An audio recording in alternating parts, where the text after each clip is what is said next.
gentlemen, I am standing with the winners of the Dota 2 Telkom DGC Championships, BVD Dota 2. The GG is called. Bravado Gaming are your Telkom DGL Masters champions. The Kings are kneeling right now because WRG are all over them. They're going to pull back Odu. He gets off a really good ultimate, but the tornado disrupts it once more. Bravado's falling apart here. They're about to be facing Megas. It's done. The GG's called. WRG are your winners. WRG win DGL Masters. And WRG take the championship. Well done to the boys. The end of an era. And that is it. I don't think there's more. And your grand champions are Sinister Bomb. And he's finally broken the curse. The man himself, Anastas there, shouting out above his team. The shouts of true victory. You're watching the Telkom VS Gaming Dota 2 2019 Masters. And RDK has finally done it. He finally will raise that trophy. Oh my God. Because this is it. It is decided. And that, ladies and gentlemen, that is GG! Goliath Gaming. What?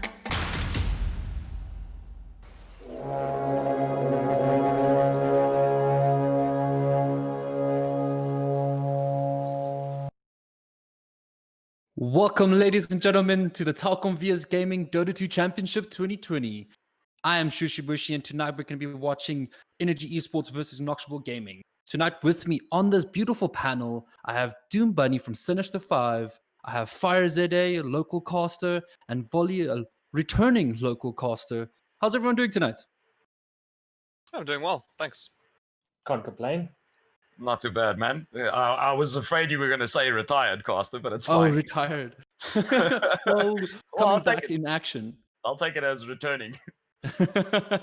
Well, hopefully after this tournament you keep on casting though. Maybe you make a big comeback and then everyone's shouting your names. Doom Bunny is giving you calls saying, hey buddy, you got to cast my games. So depending on how this tournament goes, I assume. So I'm glad actually everyone said greeted in like the precise order I said. I actually like that. That was great. Well done, guys. That was very professional. We did not practice that. And Do you know what guys wasn't so professional though? Sorry to interrupt.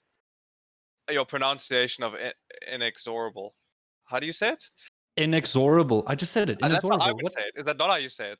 That is exactly how I said it. Myself What did I say? Wait, now you're confusing Inexorable? now you're just confusing. Can I'm we just gonna call them I just Inex. want to call them Inex. Can we just call them Inex? Just call them Inex. It sounds more edgy. How does that sound? All right, cool. Okay. Inex. Okay, we'll restart this from the start. Okay, not live, right? We can just quickly. No. Okay. Anyway. So, guys, tonight is a very interesting match. We see Energy Esports in the lower bracket after getting, I would say, spanked last night from Sinister 5. I mean, okay, maybe not as spanked. Second game was a bit of a hiding, I must say. We'll call it wrist slap. Yeah, okay, let's say wrist slap because they're still in this. They're not out yet. But now they're dropping down to the lower bracket, up against Inex. That was also at one point in the upper bracket. Guys, how do you think this is going to go tonight?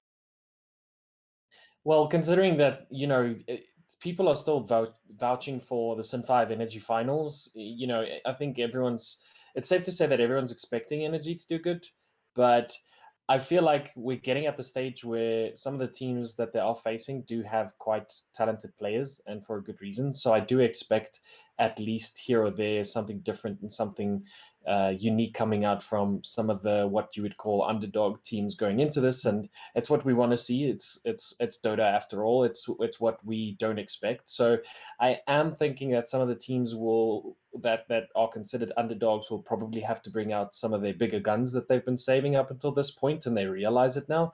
But yeah, we'll have to wait and see what that is, and hopefully we can get like good matches just going all the way to the final from at least the lower bracket and upper bracket going forward now. Talking about the underdogs, there's currently only two, I would say, underdogs in this run right now. The other match being played is Omnius Gaming Origin versus WRG. Omnius being a bit more of an underdog team than WRG, of course, because WRG is a household name. No idea how that's going to go. It could go either way, to be honest, because Omnius has been doing playing a great game. And then, of course, now Inex being the other underdogs. I would say XD considering now that they're guaranteed top 3, who saw that coming? They've got to be underdogs as well. What XT have done has been really impressive. True. And look, they played against Inex and Inex playing tonight. Those games were tight. So these teams are not to be underestimated. You've got players on all these teams who have played at the highest level, mixed in with a lot of other names that you probably recognize from years of experience, but maybe haven't reached the same peaks. So it's going to be interesting when you have your Jappa, for example, or you have your BEE, who are guys who have played now. You know, they've made it to finals. They've made top 4 regularly, and they're in a different roster. And these rosters are having success. I mean, these rosters have been more successful than a team like Rokta Leifi, which has 2 players who won in 2018, who are on top of the South African scene. So, I mean, we want to call them underdogs because maybe they don't have the same recognition or clout as WRG or Energy or Sin5. But these teams can definitely cause an upset, so to speak.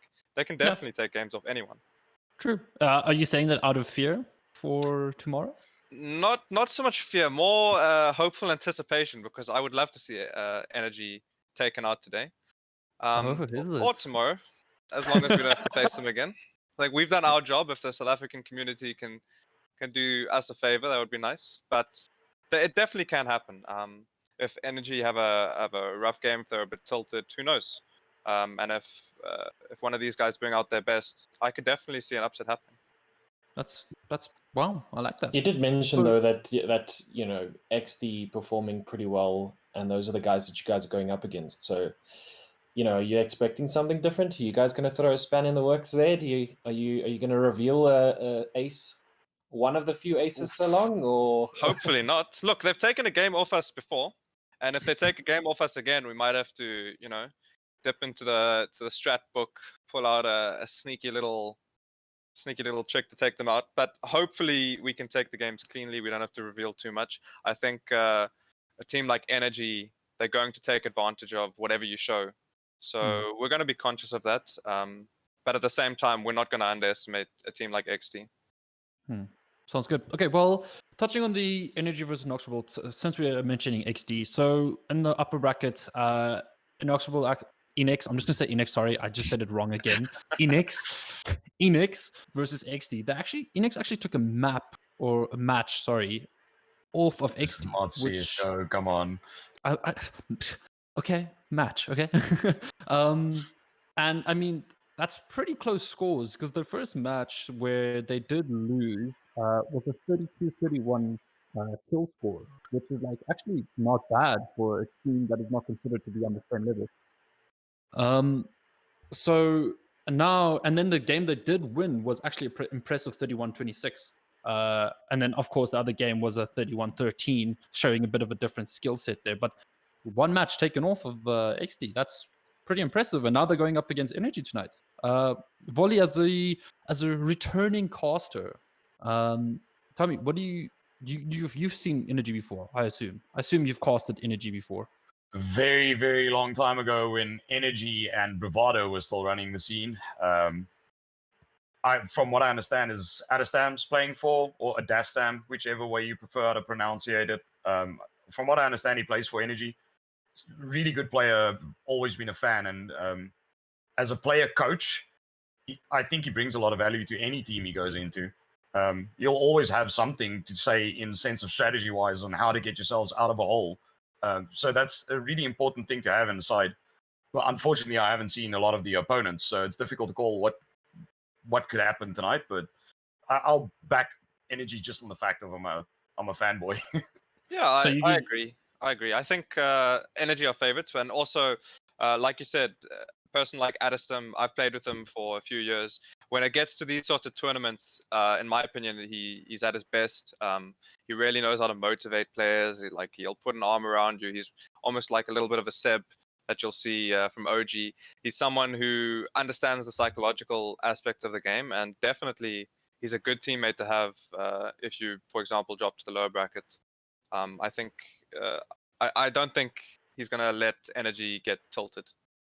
Oh, that's pretty sure and pretty interesting to think about. I had a question now. I just lost it. I do apologize.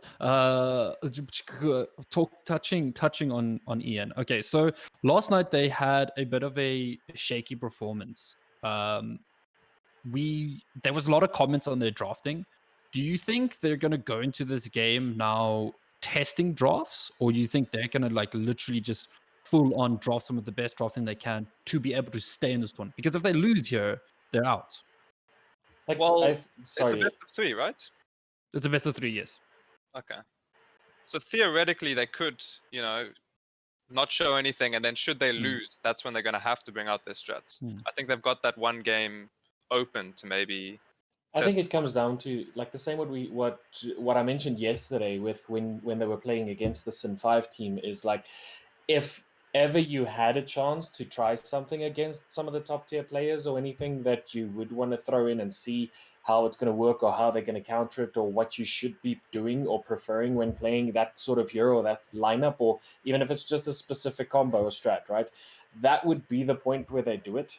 But from the lower bracket, it changes a lot. Like it comes down to if you throw the first game, you are really risking it in the second game, and that's when, like what Doom Bunny said, you really have to then bring an ace into the game, and you don't really want to reveal. So you kind of want to go into the comfort picks and just go, okay, we could 2-0 this, we 2-0 this. If we could maybe win the first game, maybe you can play around with the second one, just securing that first one. But still, even after taking the second one, you're risking game 3 with these guys maybe bringing in something that you weren't expecting, or even an old school combination. Let's say a Bat Rider with a Tree and Protector in the lane. It still could be good. Maybe there's something that's been overlooked. Maybe these guys have been practicing something that everyone else hasn't. So I would say in the lower bracket, I think it's a lot better to play it safe. It is, to an extent, it is good to play it safe in the first game. It comes down to how confident you are in your team and your ability to win the game. You'll probably go for your comfort standard. We can win with this draft in the first game, and then if you want to try something out, game 2 is where you're going to try it. You just got to be careful that you don't dig yourself a big hole mentally if you get thrashed on the one. And just remember that it was an experiment, and you are putting yourself at risk by trying that experiment in the lower bracket. Well, we've got almost a perfect example of this from yesterday, because Omnius in game 2, they whipped out the Meepo, which is always very exciting, and it was very effective. They got mega creeps. They still lost, but the fact that they got mega creeps with Meepo, I mean, clearly this is something that's one of their strats, and it's a little bit unfortunate because they narrowly lost the game, and now teams are gonna take note. I don't know if Omnius are gonna get another good Meepo opportunity. So you have to make key decisions. They decided to use that in the upper bracket. They could have, if they'd wanted to, held that a bit more secret. Hopefully they could get in the lower bracket. But those are the sorts of decisions you got to make and you got to live by, and that's why you have captains. Yeah, you got the hand shown now, and if it comes down to the last game in the lower bracket, this is it, do or die, and you will pick Meepo last. You won't pick it up early. You'll wait for last, and they'll latch onto it that it was Ran, and most likely ban it out, and that might just screw you over. Yeah, or they'll just prepare for it. They'll have like a Winter Wyvern or something. Yeah. Or like the Earthshaker, Winter Wyvern, anything like that. It's not easy. It's not easy to be a captain in these games. There's a lot of pressure on you. There's a lot of pressure if you're drafting, and I'm not envious of any of these captains. Tough choices they've got to make. I just want to say, Volley, you missed a opportunity there to say Dota or die. But I mean, so we live and we learn. He's still getting back into it. Okay, give him. Yeah, he'll be there. The puns will come. The puns will come. Oh dear. So Volley actually said he is backing Ian. Guys, who do you guys think? Who are you voting for? Who does have your chip of confidence is going to be winning this match? Fire? It has to be Energy. Oh, Energy? Another Energy? Fire? Do you want to throw it off a little bit there and go for the Inex? I mean, I'm not going to say the full name. It's like we said, it makes sense for everyone to go Energy, right? But we want to see the upsets. I want to see Inex do something different. Yeah, let's back Inex.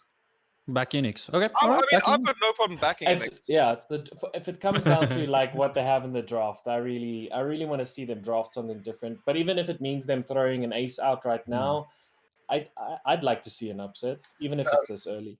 Inex in the previous game, did they 2-1 or did they 2-0? They 2-0'd. Well, they picked up Pudge Techies in the first game. I mean, that's ballsy. So they might still have things hidden away in their draft. So it could be a really close game. I mean, they might just surprise Energy. But do you guys think they're playing like a more like a pubby kind of draft, or do you guys think they're just trying to hold out on for bigger teams like Ian? Possibly. Maybe they're just so confident in their ability that they felt if we run a Pudge Techies and it pays off, then we just go hard at them in the second game and we 2-0 it. Or is that just the strat? Pudge Techies, that's just the strat. We won it with the Pudge Techies. I actually saw this game, so yeah. That's what I'm saying. Like, if you that confident that you can run at Pudge Techies and still win it 2-0, then what else are you hiding? Well, maybe in fact they should be trying to make it more like a pub. I mean, if you compare it to Energy, Energy is the team with competitive experience. They've got a lot more experience in captain's mode. If you can drag Energy into just a pub fest game of craziness like you see in South African pubs, that's probably going to work out far more in Inex's favor than Energy's. So I'd like to see them whip out a Pudge Techies. It could definitely take Energy by surprise, and even if it just knocks them off their game, someone gets hooked into mines. That's frustrating no matter how untilted you are. And maybe that's what it takes. Playing against techies, you're guaranteed, more or less guaranteed, if they do their jobs, to go pretty late game. So if you get the late game carries, then yeah. But we also haven't been seeing a lot of what seems to be meta with the Magnus and the Tiny and all of that in most of the games and upper bracket games as well. So I think it's going to come down to the teams kind of moving more towards the meta now, because they know that is a strength and they want to give those strong heroes to the people on their team who know how to play them properly. So, I wouldn't be too surprised if we do see a bit more meta coming in. And then again, I wouldn't be surprised if Inex goes and just throws in something completely insane. I just really hope to see tonight Inex did their homework on Ian, because they are going against considered a Titan. So if you didn't do your homework, you're shooting yourself in the foot. So I really hope to see in the draft that they're like banning heroes that they know, whoa, let's not let any of these players touch these heroes or else we're all going to lose. I mean, if Energy took anything home from last night's game, they'd probably want to come back, and they'd come back swinging. So you need to keep that in mind when drafting as well. Yeah. I mean, it would be a major... How much respect should you be giving the players? Like, how much should you be banning their infamous heroes? I mean, you think about like Adestam, Windrunner, for example. Is that worth banning, or do you just ban what you think is good against your draft? You focus on your draft rather than the enemy. I think maybe just focus on your own thing. Focus on what you're doing. If they're going to pick the heroes that they're good at, let them pick it. Let them force them to beat you at your own game. I also think... I think banning the other heroes, so I'm contradicting myself now, but like I hope they did their homework, as in they're able to pick the heroes that they want to pick, but also banning that would help them, like you said, but also like counter drafting what the enemy is going to be drafting against, because I mean that puts you in a disadvantage if you like pick the wrong options and these guys are going to draft into you, and you just straight up lose because you're drafting characters that are actually weaker against their draft. That's how you dig yourself a very, very big hole very quickly in drafting. Is a lot of people have their comfort picks. They get thrown off the game completely by getting those heroes banned, which are not really heroes that should be banned, but you're known for the hero. It's your signature hero. Now it gets banned. It's like, okay, cool, I got respect banned, but we need to fill that gap. And then sometimes you forget about the actual meta heroes in that phase that didn't get banned, and you can pick it up and you can build around that and counter draft your opponent. But a lot of people get thrown off the game by having signature heroes. Yeah. Like you would say now, the Adestam Wind Ranger gets banned, but the thing is, Ian won't get flustered by it. I think Adestam's a bad example though, because I think man has too big of a hero pool anyway. Yeah, but I mean that's the thing. Even the Inex guys, there's enough heroes in the game that you can't ban everyone's best heroes. It's better to ban against what you want to run, what your idea is to run. Like if you don't if you're drafting for something that needs to peak at 35 minutes, you don't want a pushing lineup against you. So just get rid of the push. Like get rid of the strong pushing heroes that make your life difficult to get to that point where your draft is strong. And I mean, a lot of the times, like something as simple as banning the Wind Ranger, and then Energy goes, well, that wasn't part of our strat tonight anyway, so That's a we free don't even ban, care. yeah.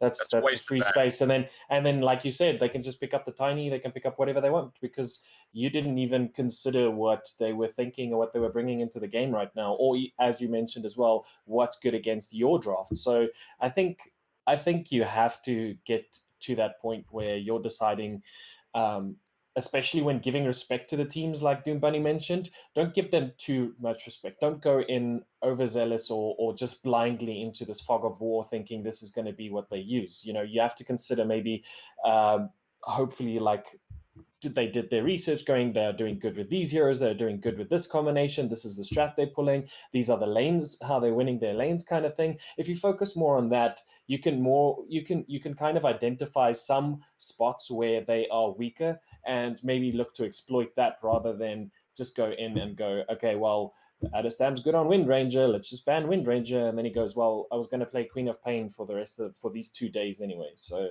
yeah, it works out in your favor in the end, or against your favor in the end if you do it like that. Good captains will mitigate these things. I mean, if you looked at what Energy did, for example, in both games, but especially if you don't have last pick, what most teams will do is they'll pick a flex pick, so to speak, where you don't necessarily know where this hero is going. A good example is Tiny or Puck. the Lina is even good. Lina's a It's been used fantastic a one, lot, especially yeah. because of how much South Africans love POS4 Lina. And it can, of course, always go mid. So once you have heroes like these, especially that you pick up early in the draft, it makes it far harder for the opposition to know, okay, to know the lanes and therefore what the ideal draft against it is. So I expect both these teams will make use of that. They'll be picking flex picks early into the draft, so that only once all the heroes are picked and the players have selected the heroes, you'll actually know who's going where and who's doing what. I apologize about that. I am back now. Thank you for continuing the conversation, guys. You guys are so professional. We got your back, bro. Pats on the back, guys. It's just a quick smoke with the seat warding mission you went on. That's fine. Yeah, you might need to mute your OBS. There's a bit of an echo. So I think another thing that I wanted to mention though was the kind of trust that you have in your team when doing these drafts. I think plays probably the biggest role when going up against something that you would consider a titan, and you being this much of an underdog, right? If you take a look at even some of the professional scenes, these guys are just going, what do you want? What do you want? What do you want? And they just have this faith in this team going, you know, I can play the Invoker against these guys. Give me the Invoker. And you're like, kind of maybe doesn't fit in. There's no real synergy with a second or a third hero, but give the man the Invoker. He says he's confident he can do it. So, you know, you kind of have to question how much trust in the hero pool comes into play when drafting against something like these teams like Energy that you're going up against now, because you know they have a full hero pool. So also just have fun. I think that's the biggest thing we're missing. I know that's cliche. I know, go OG. But like, just have fun with it also. I think if you're like an underdog team and you're going into it like overthinking it, like you're gonna stumble because you're like overthinking this big titan. I'm gonna play against these guys are like, they've won these tournaments before. They're really good. They've come second, they've come third, whatever. They've been playing for years. And now I'm playing up against these titans. How, like, I just got to go hard. But no, just sit back, relax, and play the Dota you love. And yeah, that's where someone like Shadowtrix is the ideal player in Inex. I mean, Shadowtrix is probably the friendliest player in all of Dota 2, South Africa at least. And he's someone who's he's playing for fun, he's enjoying himself. And when you got someone like that in your team, it sort of uplifts the spirits. If someone, you know, you're getting first blood, things aren't going to plan against Energy, just like you said, just turn it into a game. That's what it is at the end of the day. It's a game. Have fun, do your best, and often when that's the attitude you're taking, you start playing your best. You're not as fearful. You're not thinking about the names in the enemy team. You're just having fun. You're playing punch techies. You're hooking people into mines. That's what you're Dota not is. overthinking it, and you're not punishing yourself as hard for the smaller mistakes that you make because you're focusing on the mistakes now. You're rather going, hey, let's, you know, we're playing for fun. Missed that last hit. Let's just pick it up carry on. I mean, still need to build towards this. How excited would you be if you're running a Pudge Techies and you hook Adam Stam into that? And you kill him? Like, how excited would you be? I'd be screaming. I'd be like, I just did that. I'd have my finger ready to tip. Before the hook even lands, I'd have that tip gone. Bang. Something like that would be great for morale as well. I mean, you just pump yourself up. Like, I'll take a stupid example out of my own book. I actually played against Energy around about, I think it was 2014, in a single Elam tournament. I was the drafter and captain, and I went, you know what? We're going level 1 Roche. And they're like, why would you want to throw the game away? I was like, we're playing against Energy. The chances are these guys are going to beat us. So level 1 Roche. And we actually almost completed level 1 Roche until panic set in when the entire team descended on us. Bananas came in with a Shadow Fiend, and yeah, it went south. We lost the game 16-1, but we had fun while we were doing it. And you got your 1 kill at least. We got the 1 kill, and it was on Clitsy Bananas. Did you guys even get Roche ever? We just missed it. They actually finished us off. Oh my! Not even half of the team panicked and ran away, and 2 of us tried to commit. It didn't work out. But we killed Clitsy Bananas, who was a big name in Ian back then, and I was amped, and half of the team was amped. We were laughing our way through it, and we were just throwing bodies at them. Like, if it worked, if we got kills, it would have worked. So if you're in a situation where you're screwed, you might as well try something instead of just going, okay, well, we lost. I mean, is that something you consider when going into game number 1 as well? Like we mentioned, though, winning game 1 in the lower brackets is for an underdog team means that the team that's supposed to be winning kind of have to work with, bringing in what they're more comfortable with, or bringing in an ace, like we mentioned. And then you've got a team again coming into the second game who have this high morale going, okay, we can actually do this. When they start believing we can actually do this, it gets even more dangerous, because now these guys are just like rabid dogs at you.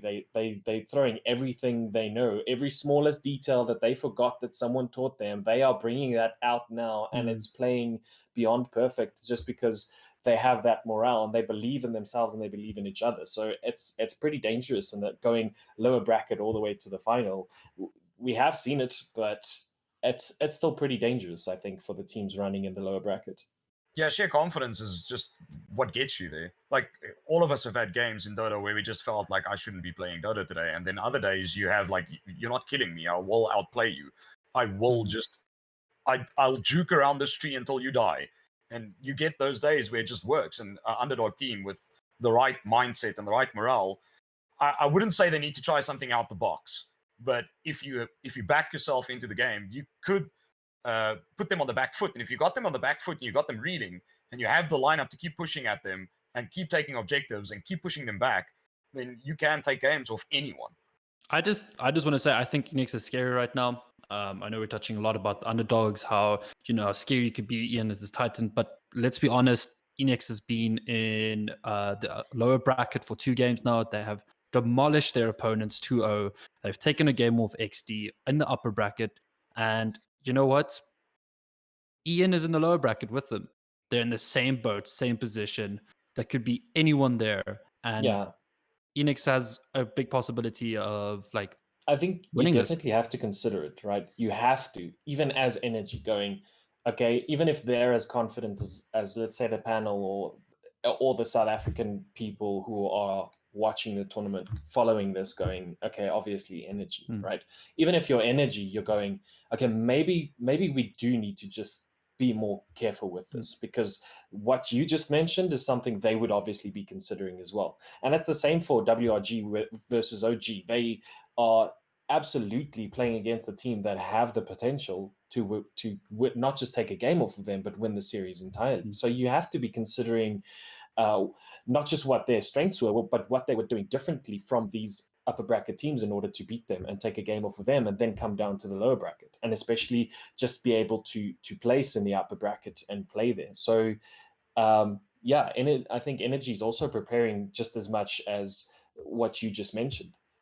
Yeah. And something we all are forgetting, we keep on forgetting, we haven't even mentioned once, is it's not a LAN event. We're sitting at home. These teams that are underdogs, they're sitting at home. They're playing their Dota. They're sitting This is comfortable for them, yeah. Yeah. That is these big guys. But you're used to LAN, aren't you? You used to be sitting at LAN right now. Like sitting in the boots, you got your in-ears, and you got the headset on top of that, and you got another headset around with your mic. It's a very different experience. Yeah. And I mean, are you in a different zone then? Probably. I think in a way this is nicer, right? Because this is the type of Dota that we used to. We used to playing from home. Everyone is. So He doesn't have like fire pressing up against the screen though. That's the most exciting of LAN. So we have to admit, but you know. So yeah, so I'm just excited because these guys have been doing a great job so far, playing from home. I mean, we've been seeing some upsets here and there, which we're all surprised about, and it's literally I would say the playing from home is a factor. It is a factor because I mean, does Doom Bunny? Do you guys miss the crowd the most though? The crowd was really good though. For sure, I love hearing Last the year. name being shouted. All of the ladies screaming. But the ladies, did you get numbers? Did you at least get digits? Of course. Come on. Oh, what yeah. do you take me for over here? But I mean, look, we've still got the viewers. Twitch chat is hilarious as always, and I think if anything, you're going to see better Dota as a result of this, which might sound a bit strange, but there's less nerves. Some people aren't as comfortable playing on LAN. So yeah, I think there's probably, if anything, favored like Inex. You have a little bit less. They've got a little less experience. Yeah. On LAN. Yeah. I mean, it is a scary thing. I mean, you guys remember sitting on that stage last year. You're sitting out and you look out, and that was the open booth, if I'm not mistaken now. Yeah. And that's a scary feeling. Lights flashing from every direction, and you just look out and there's a crowd of people. I didn't play. Just saying, I didn't play. I just got the honor to sit there because I had a team was playing there and stuff. But like, it's just that feeling is wow. It is scary. It's intoxicating, and I just props to you guys that have played and gotten so far in it, and you're just so comfortable playing it, and you just woo the crowd. I think it makes it more real as well, though. Yeah. Right? Like going in there in the booth, from a South African perspective, and I'm also assuming I didn't play though. It just feels more professional. It feels more like, okay, we have to step our game up. We have to be, that give that little bit extra. Whereas, again, like you mentioned, playing from home, it's a bit more comfortable, even if it's just that little bit more comfort in your mindset. You're still playing in the professional scene, but it's a bit more comfortable for you to breathe easy and just play your Dota. I mean, if you lose now, you can go cry. Yeah, no one's gonna know. That's true. It's a bit of pressure off. Also, you die a couple times. Maybe you got a hot chocolate next to you. Just take a sip, chill out. You can look around, you can vent your frustrations. You can't really do that on LAN. If your teammate gets you killed or whatever, you can't complain because he's sitting right next to you. Yeah. This time you can't a very valid point. Just not from the point of view, depending on how the booth is set up, but getting visibly upset, it's more information towards your opponent, and it's bad morale for your team. If you're sitting there and you make a mistake and you slam the desk because a teammate might have let you down, it's not good for morale. Whereas when you sit at home, you can just mute your mic and smash the crap out of your desk and just, okay, I'm fine, and I can come back. But you do that at a LAN, you do that in a booth, it won't go down well. I mean, you're still allowed hot chocolate. Everything. You're allowed hot chocolate, which is nice. All right, everyone. Sorry, the match is about to start soon. We're just getting everyone in the lobby. And I've actually been told right now everyone is ready to play. I just want to say once again, welcome to the Telkom VS Gaming Dota 2 Championship 2020. Thank you, everyone on this panel. Appreciate each and every one of you. Good luck, Doom Bunny. Further, we will be watching. Good luck to everyone casting. I'll be handing over now to our beautiful casters, Scorpy and 2.0. Enjoy, everyone.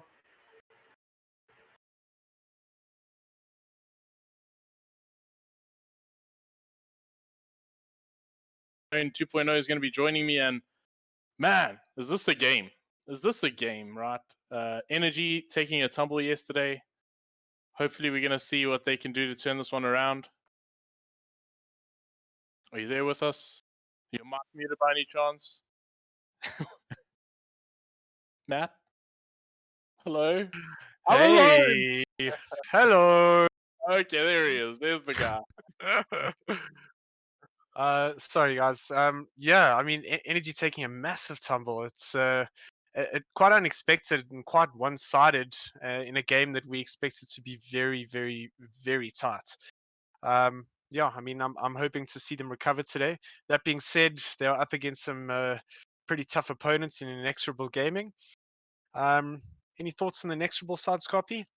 You know, they went from a really rough road and they just went onto a pretty bumpy road. So I hope that car is sticking together because it could be a big tumble if they take a fall here. But I really like the side of Inexorable Gaming, right? Shadow Tricks has been around the block. I think Yeah. if you don't know his name, you clearly haven't been watching a lot of SA Dota. Jaffa, yet another guy who's been around the block. MD, we know a lot about, and they just have been doing really well. I mean, they got this far in the tournament. There's something about them, right? That's good. Yeah, absolutely. All right, so we're gonna get ourselves into the lower bracket game. Be with you shortly. Energy Esports versus Inexorable Gaming. Game 1. All right, we're in it now. The draft time is up. Thoughts, Matt? I need in-depth analysis about what's going through these energy brains. What, considering what happened to them yesterday, some crazy things like an SF. Like, I don't know when last I've seen an SF. We saw that Bambi on that POS 4 was crazy. Do you think they're a bit rattled by that? They're going to maybe draft a little bit differently? Or they're going to stick to their guns? Scoppy, I really think that they're going to stick to their guns. Like, and in saying that, I mean every single member of that team has a very, very large hero pool. So I think that we might see a bit more of a proactive draft here, in that energy coming in with a set strategy in mind, as opposed to reactively picking heroes to counter, etc., and trying to, all at the end join it together. Which I felt like that kind of happened against Sin 5. I also felt like, I mean, you could just see the way they were playing. It seemed a little bit like they were out of sorts. I could only imagine what a disaster their Discord or TeamSpeak server must have been. But yeah, I think if I was them, not that I am, but I would be coming in here with a strategy in mind. Okay, I'm gonna get onto the bans immediately. Inexorable banning the Kunka and the Clock. Whelp being an incredible position 3 Kunka, and Clockwork just being a generally strong position 4 hero. Tiny and Bloodseeker, both meta heroes banned by Energy Esports, very difficult to deal with currently. And our first picks immediately. Inexorable picking up the Jakiro, one of the most stable supports in the meta at the moment, offering stun. It has a lot of HP, and as a result, pretty difficult to kill in lane. Really, really annoying. Energy picking up the Vengeful Spirits. What's interesting to note about the Vengeful Spirits, Scarpy, is this hero can be comboed with a number of traditional combos, essentially very, very strong with the likes of your Drow Rangers, Medusas, Morphlings, even a Lifestealer to an extent. We might even see a Slaughter picked up here, a lot of armor drop, a lot of damage, and the support hero actually helping to output an immense amount of damage. That being said, the BKB piercing swap also incredibly useful. Alrighty, and we've got a Mars pickup from Inexorable. They're really getting their combos going. I've got to say, being in an arena, getting stuck in an arena of blood with the macro pie is no fun. All right, and there we see the classic Drow Venge combo. Yeah, I think we look at this lane, right? This is the sort of thing you don't want to see in your pubs. You don't want to see a Venge, you don't want to see a Drow in your pubs, especially if you're going to be playing something melee. The Mars is going to be their matchup here, right? Most likely. Or they're going to try and get that matchup, or does Mars not care too much about that physical damage coming out from this combination? I feel like a Mars does. I mean, you're not naturally going to skill your Bulwark. And the shield bash is not enough range to really consistently connect. That being said, I doubt that they'll be running the Jakiro with the Mars. So if they have set up for the Spear of Mars, it could potentially work. However, it's not a Mars favored lane. I'm questioning the pickup with Inexorable seeing the Venge pickup as to why they picked up the Mars. Maybe they're going to show us a pretty cool combo coming in where they'll be able to deal with that Drow. I think talking about the Mars, one of the big assets he has is a really low cooldown, big team fight CC sort of ability. It being on such a low cooldown is sort of one of the most frustrating things about a Mars, because you usually play around the timings of your opposition, And Mars is just, it feels like it's actually wrong. It feels like it's actually, it needs a bit of a nerf because it's up so often. So I feel like if you're confident the hero, you know what you want to do, and you said it, right? Jakiro with the Mars, pretty scary thing to deal with. So I like that. A couple of bans have gone out the way here. Yeah, sure. They're banning out the Puck and the Pugna, as well as the Spec. Anything there that you found notable? Sure. So Spec being a natural counter to draw, also of late with the way that the hero is being built and the way it's been changed, it's a far higher tempo hero, comes online quite a bit quicker. They also ban out the Phantom Lancer, also a natural draw counter, and it's these heroes that are able to get on top of the draw ranger and mitigate the damage coming out, and obviously remove her from the fight and or kill her. The Pugna and Puck bans from the side of Inexorable, I find interesting. I almost feel as though they are preemptive bans that they do not want to be playing against with the heroes that they want to pick. It doesn't really scream to me that it would be a natural pickup for energy here with the current draft or with the current heroes that they've picked up until this point.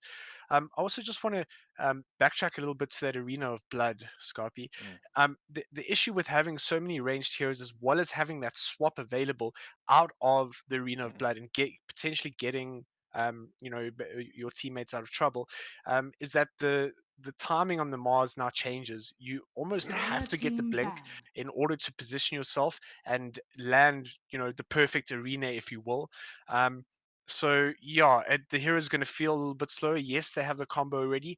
Mm, will we see it being effective before the blink is up? I don't know so much. I can only agree with you there. I think that's really good analysis of that because the Vengeful Spirit, I mean, that's one of the nice things about it. Not only does it give you those aura and the reduced armor, but it has a massive save.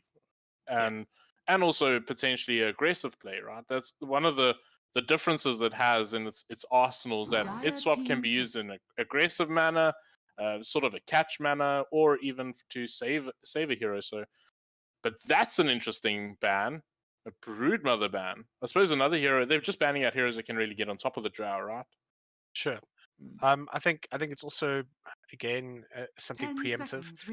If they are doing the Strava Venge strat, we're going to see at least one more ranged hero that is going to benefit from the buffs given by these two heroes.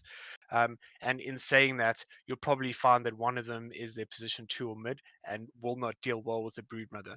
So instead of leaving it open as an option, it now gives Energy Esports a little bit more to play with in these next two picks, even potentially picking up their mid, pick 3 or 4. I'm very interested to see what we get here. I feel like they still need a frontliner, but they can't reveal. Oh, it's so tough. I like a centaur. That's just my feel. Why would you want a centaur here? Alrighty, Earthshaker. I don't like Shaker, right? Why?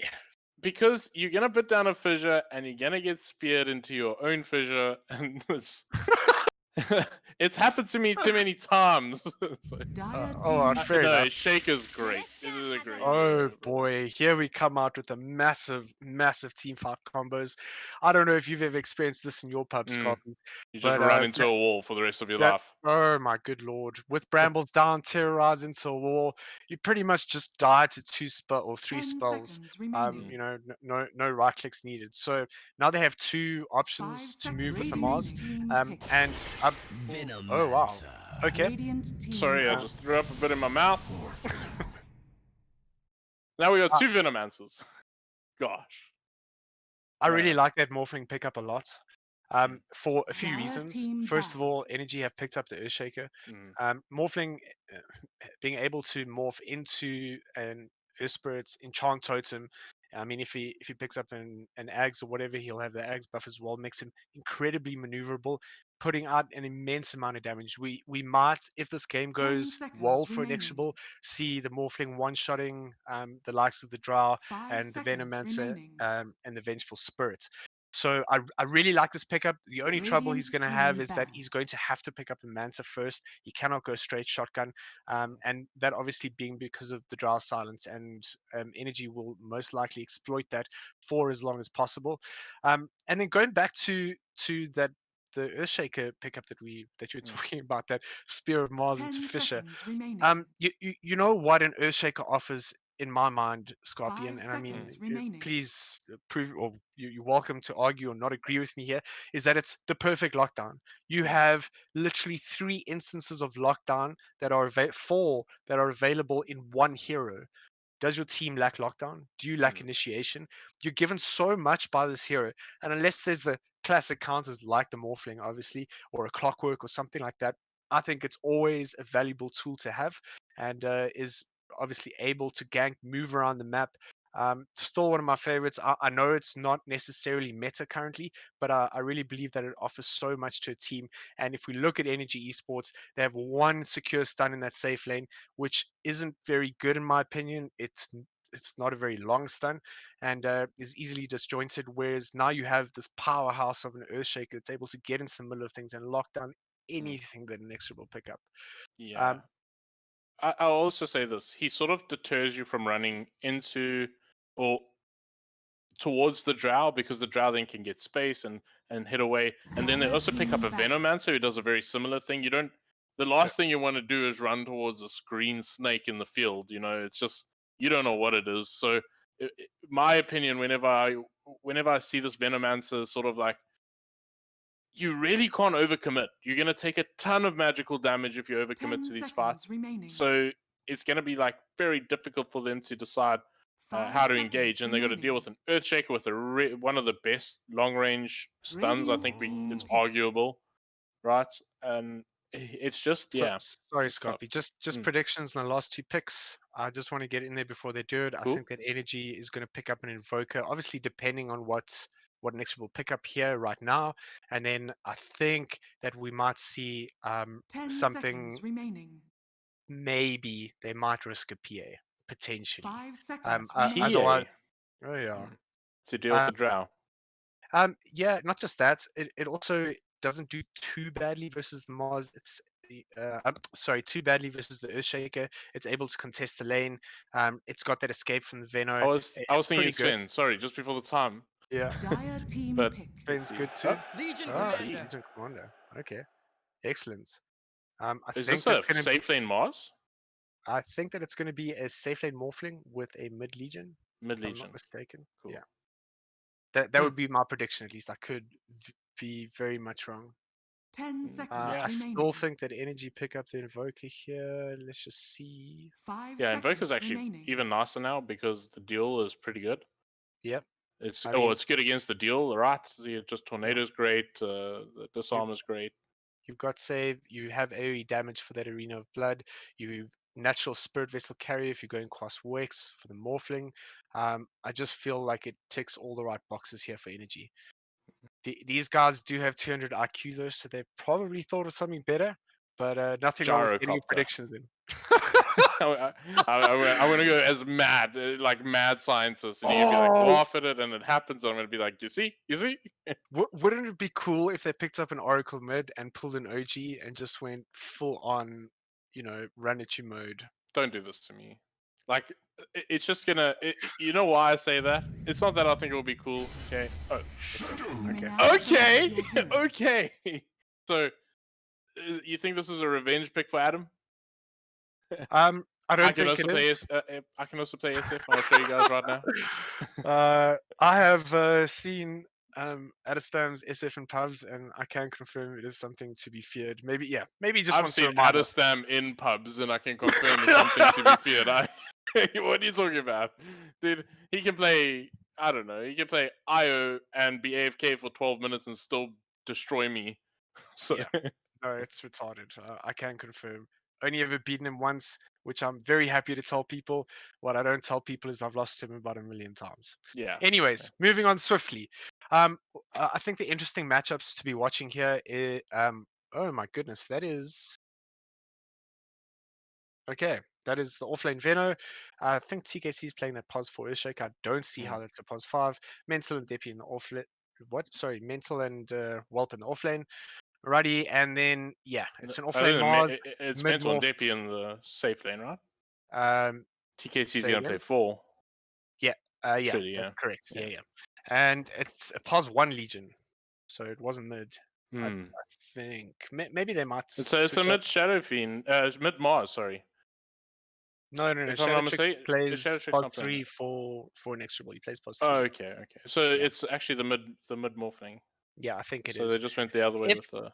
If it is a Morphling Shadow Fiend matchup, it's a very interesting one. Only because it's so dependent on that very, very early game and the SF getting souls up. Obviously the early raises gives you a bit of kill potential, but if I mean the Morphling's not naturally able to you know be aggressive and push you out of lane early on. So MD's going to have to be very careful and find a way to push Adestam off of that wave. So that'll be a lane to watch.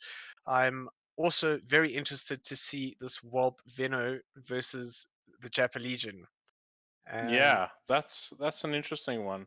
I'm curious. The SF walking to lane, does he skill raises first? I think you kind of have to here. Yeah, for this matchup in particular, because that Morphling just hits so hard, you have a tough time getting any losses. He's already let's see. Yeah, he went razor straight up. Knew exactly what was going on. Yep. You see, I'm just as good as Adestam, if you're wondering. Well, guys, if you see Scarpy in your pubs, just abandon. Fear. Have absolute fear. Oh my word. That's the joke of the night. Oh, good lord. All right, so Energy moving in quite a few into the bottom lane.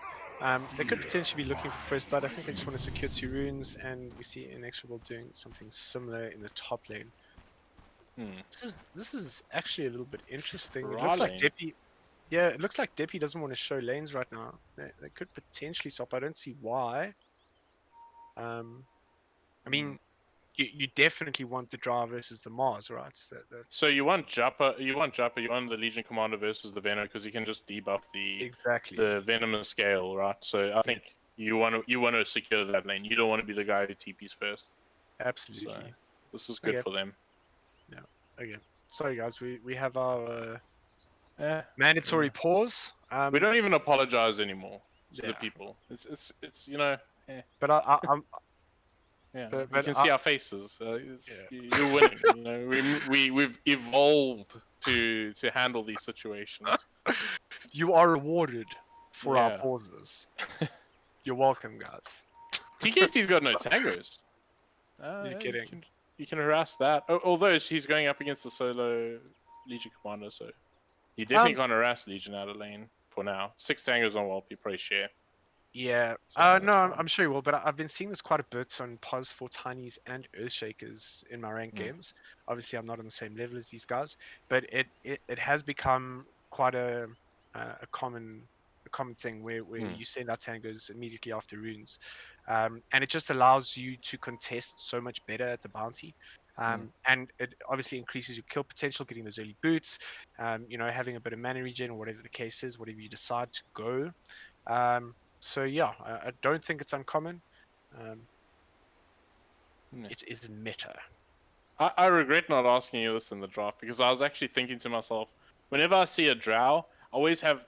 I remember when I used to draft for my team when we played at DGC, and I saw a drow, and in my guts I was always like, "Oh, tri lane with the drow."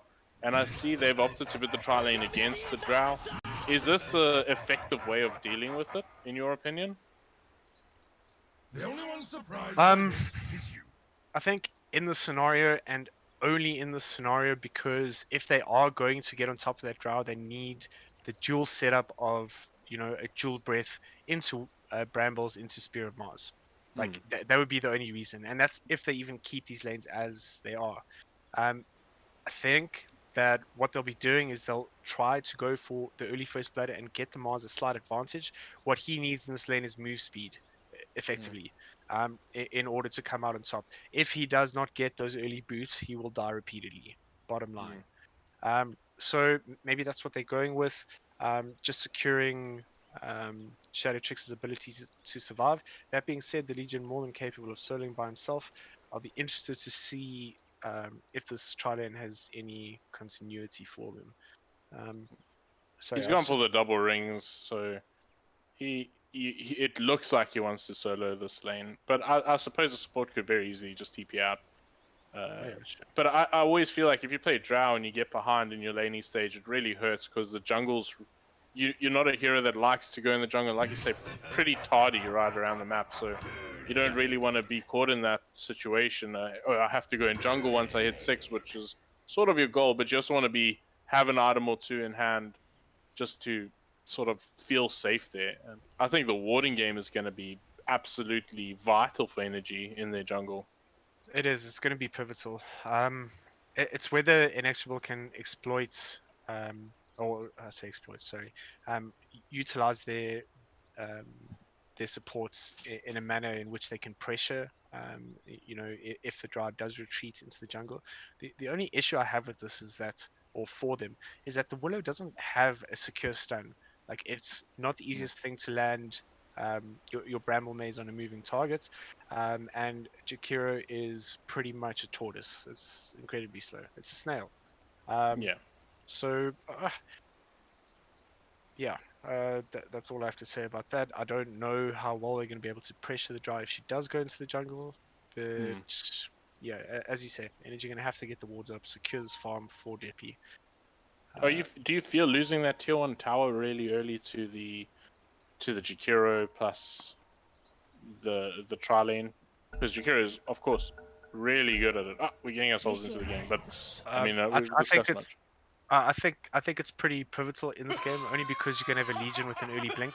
So losing that top tower is effectively going to lose you quite a lot of map control in the top dire jungle, which is, yeah, I mean, if you've got a hero like a Legion running around and hunting you, and now you don't have control in that area, your supports are contesting wards, easy to smoke and get in there, I think it's more important than what it would be in another game.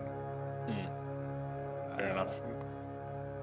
Mental walking The battle begins. Strange route actually walks into the ward. That's brilliant actually. Awesome. Right? Did you see that? Goes and sees if the tower can see him, knows there's a ward, doesn't waste a sentry.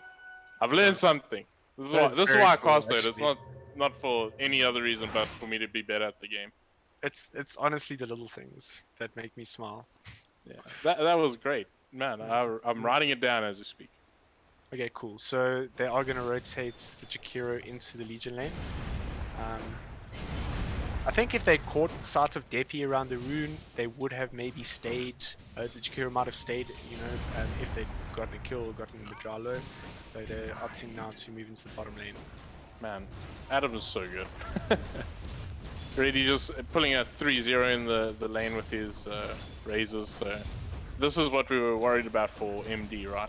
Dealing with the razors early on, but it does still get hard for Adam. How many of these mangoes is he gonna have to fly in before he starts to feel confident with the ability to get souls? Well, it looks like 2 more for now. The question answered. Yeah. But that's what I mean. It's a lot of gold essentially. So. Oh yeah. Yeah. I mean, if he just keeps it up like this, he's gonna be fine. So. I was very concerned, and this is a very common mistake for players, right? They just go into the lane, they say, well, I need to get souls up immediately, and then they don't get the opposition just gets all the denies, and you get nothing out of it. Oh, well, of course I'll miss first blood. That's my life. Yeah, well, I mean, I don't think we can add much to this. This is the sort of lane. They got the stun, they got a huge amount of physical damage, and they killed the Mars. That's pretty scary. I think we bot lane, sorry, Whelp. He's so damn low, but he's juking himself through the trees here. Can he get himself on out? There is very little space. TKC is by his side, but he's got no mana. The ice path's good. Is it enough, though? They're looking to turn onto TKC. Whelp will actually survive by the skin of his teeth. Walks that one off. And top lane, now Deppy taking a ton of damage, as well as Butters. Getting a bit of a walloping here. But, yeah, bit of action right off the bat. But I mean, it's coming back to what we spoke about in the draft, Scorpy. Oh, we've got another pause. All right, well, that gives me time to talk rubbish. Cool. Carrying on. That's what we do. Oh yeah. Sorry, I'm losing my train of thought here. Let me get back to that. So with the Mars pick, like we questioned it like into a Dravenge, and we can see how it is battling at the moment. you know, it's a lot of physical damage. It's coming at range, and again, like we see Shadow Chicks pick up the God's Rebuke, but how effective is it in this lane? Yeah, he's gonna have a tough time. And again, no secure lockdown from the Willows, so it makes it a little bit tricky to get on top of these guys. As a matter of fact, Deppy's solved up here. They want to go back in there. Yeah, I think they could potentially catch out the Willow here, but Willow does have the mana at least for Shadow Realm, so yeah, she shouldn't die. There's a Mango on the bench, so that is a stun. There's a multi-shot from Deppy though. He's taking that level 2. Oh, yeah. That could potentially be a ton of damage, and also the fact that you can target that hero in Shadow Realm, so something to at least consider. Mid lane. Bot lane, Jappa's actually taking a bit of a beating here. Needs to be careful. He has to. I feel like all these heroes just need to make sure they have the right mana up, right? Because bot lane, your Legion needs to make sure he has the mana to get that debuff off of him as soon as possible. Because that's a concern. Adestam is okay. He's got his bottle now, so that answers my question. Until he can buy the bottles, when he's gonna buy those mangoes, so he's dominating. Yeah, we spoke about how MD had to be aggressive early on to push Adestam, you know, off the wave and effectively out of the lane, and he just hasn't managed to do that because it feels like Adestam's on top here. He's definitely on top. I mean, yeah, 20-3 and 11-2. I'm not good at numbers, but that's some big numbers. Yeah, but got the bottle for himself now, so he'll feel a lot more confident, as well as the fact that he has that advantage in the wards in his laning, so that's always nice. Yo, Mental taking a bit of a clap there from Butters, but just a tickle. Yeah. Alright, these lanes pretty much seem to be going how we thought they would. I think Whelp is doing surprisingly well. I thought he was having a tough time in this lane, so he's not concerned one bit. Yeah, I feel like Legion, you know, pretty much auto wins this matchup, but he's getting a lot out of this lane. Well, actually, Jappa must be a bit careful here. Gets a ton of damage down, but he's in trouble. Does debuff the damage off of himself. The Ask Pass good. He will get TKC first, and then might look for a second chase, bro. Chat, is he gonna dive? Oh man! Oh. Jappa takes the tumble. Whelp will get the kill, and I think Whelp's smiling for that. He doesn't mind losing his support and then getting the kill. Absolutely. Onto Jappa. The red mist descended for Jappa there. He had tunnel vision. Oh man, you don't want to see that happening, right? Just diving that tower. He didn't have any poison on him, did he? That it was no, it was his only choice. Okay. He didn't. He purged it.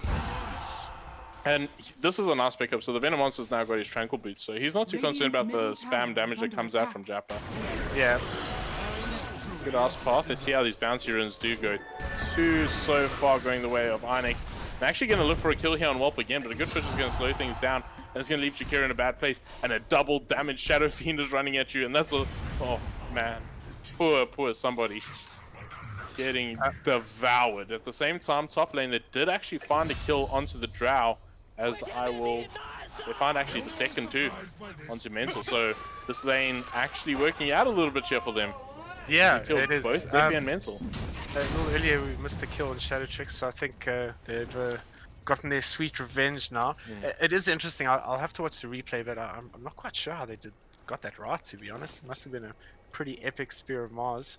I think if you get that spear with the Cursed Crown, it can be very devastating. You know, a very long period of lockdown if timed correctly. So that's something at least they're probably going to be concerned about it now for energy. But Drow's still getting the CS, and this is sort of the one thing you just want from your Drow. He's got his boots up. He actually went for a Windlace, exactly what you spoke about, right? Wants that little bit of extra speed. So just hey, Windlace is quite cheap. Let's get it. It's actually 20 MS. So interesting option there for him.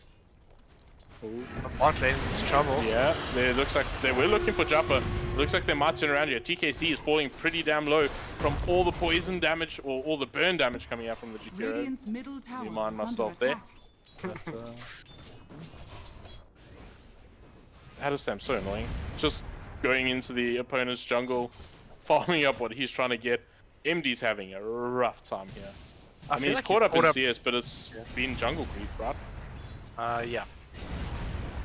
Well, I mean, if we look at their net worth, there's about a 400 gold difference, which definitely goes to show that it's majority jungle creeps. He's keeping up, really.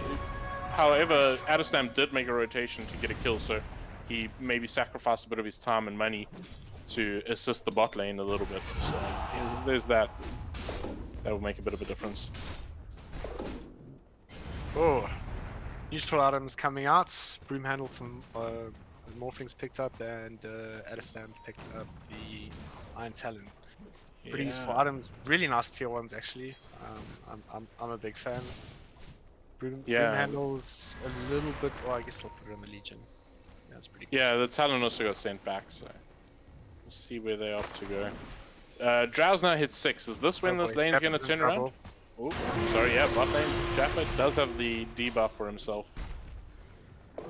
Keeping a wary eye on the top lane because this Drow somehow managed to pick up level 6, and I feel like that's sort of a real good opportunity to get a ton of damage down and potentially even find a kill with the lockdown of the Vengeful Spirit. I was going to say it's a very good opportunity to run away. Head to the jungle.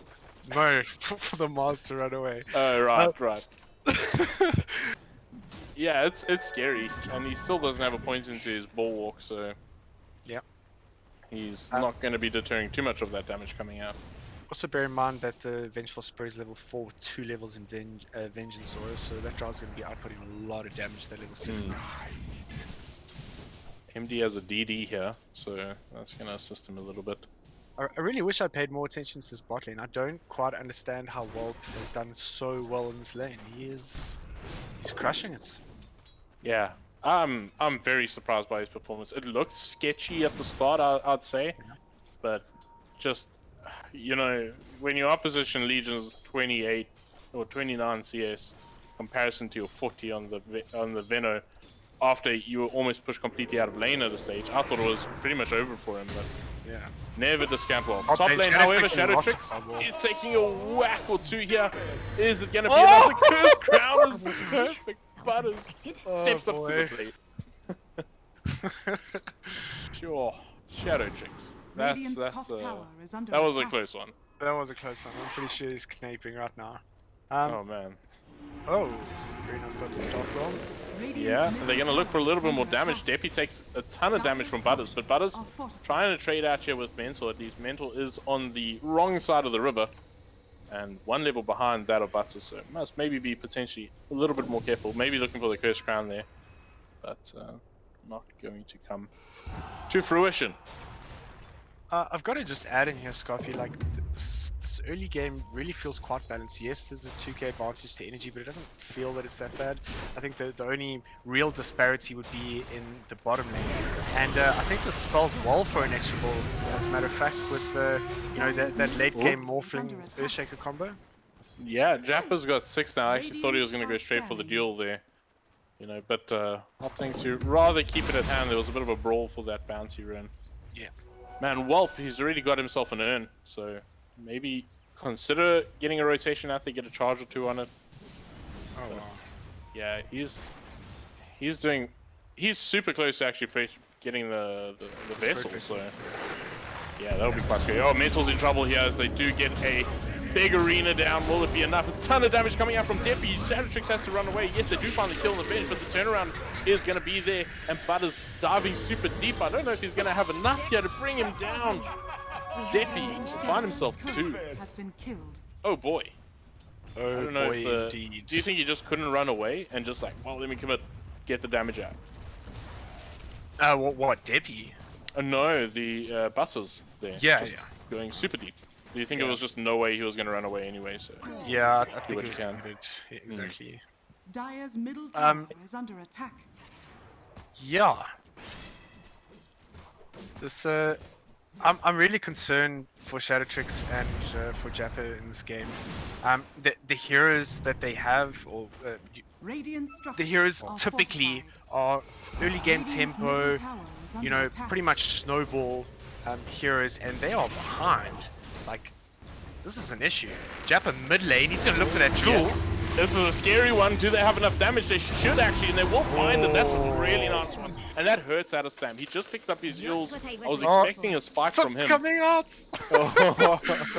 Oh, the spice begins! Oh, that's a full team of tips.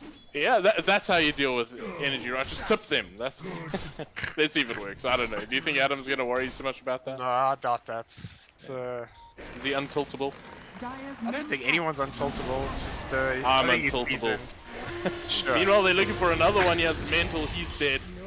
And Japa making some really nice rotations after having a bit of a shaky lane, but these sort of rotations really get you right back in the game. Absolutely. He's also very close to his blade mill, which is obviously pretty much middle tower is a under great attack. item versus Drow, SF, and Yeah. Veno. Yeah, I mean, it's just a great item in general, right? Yep. And he finds himself the dying. return kill.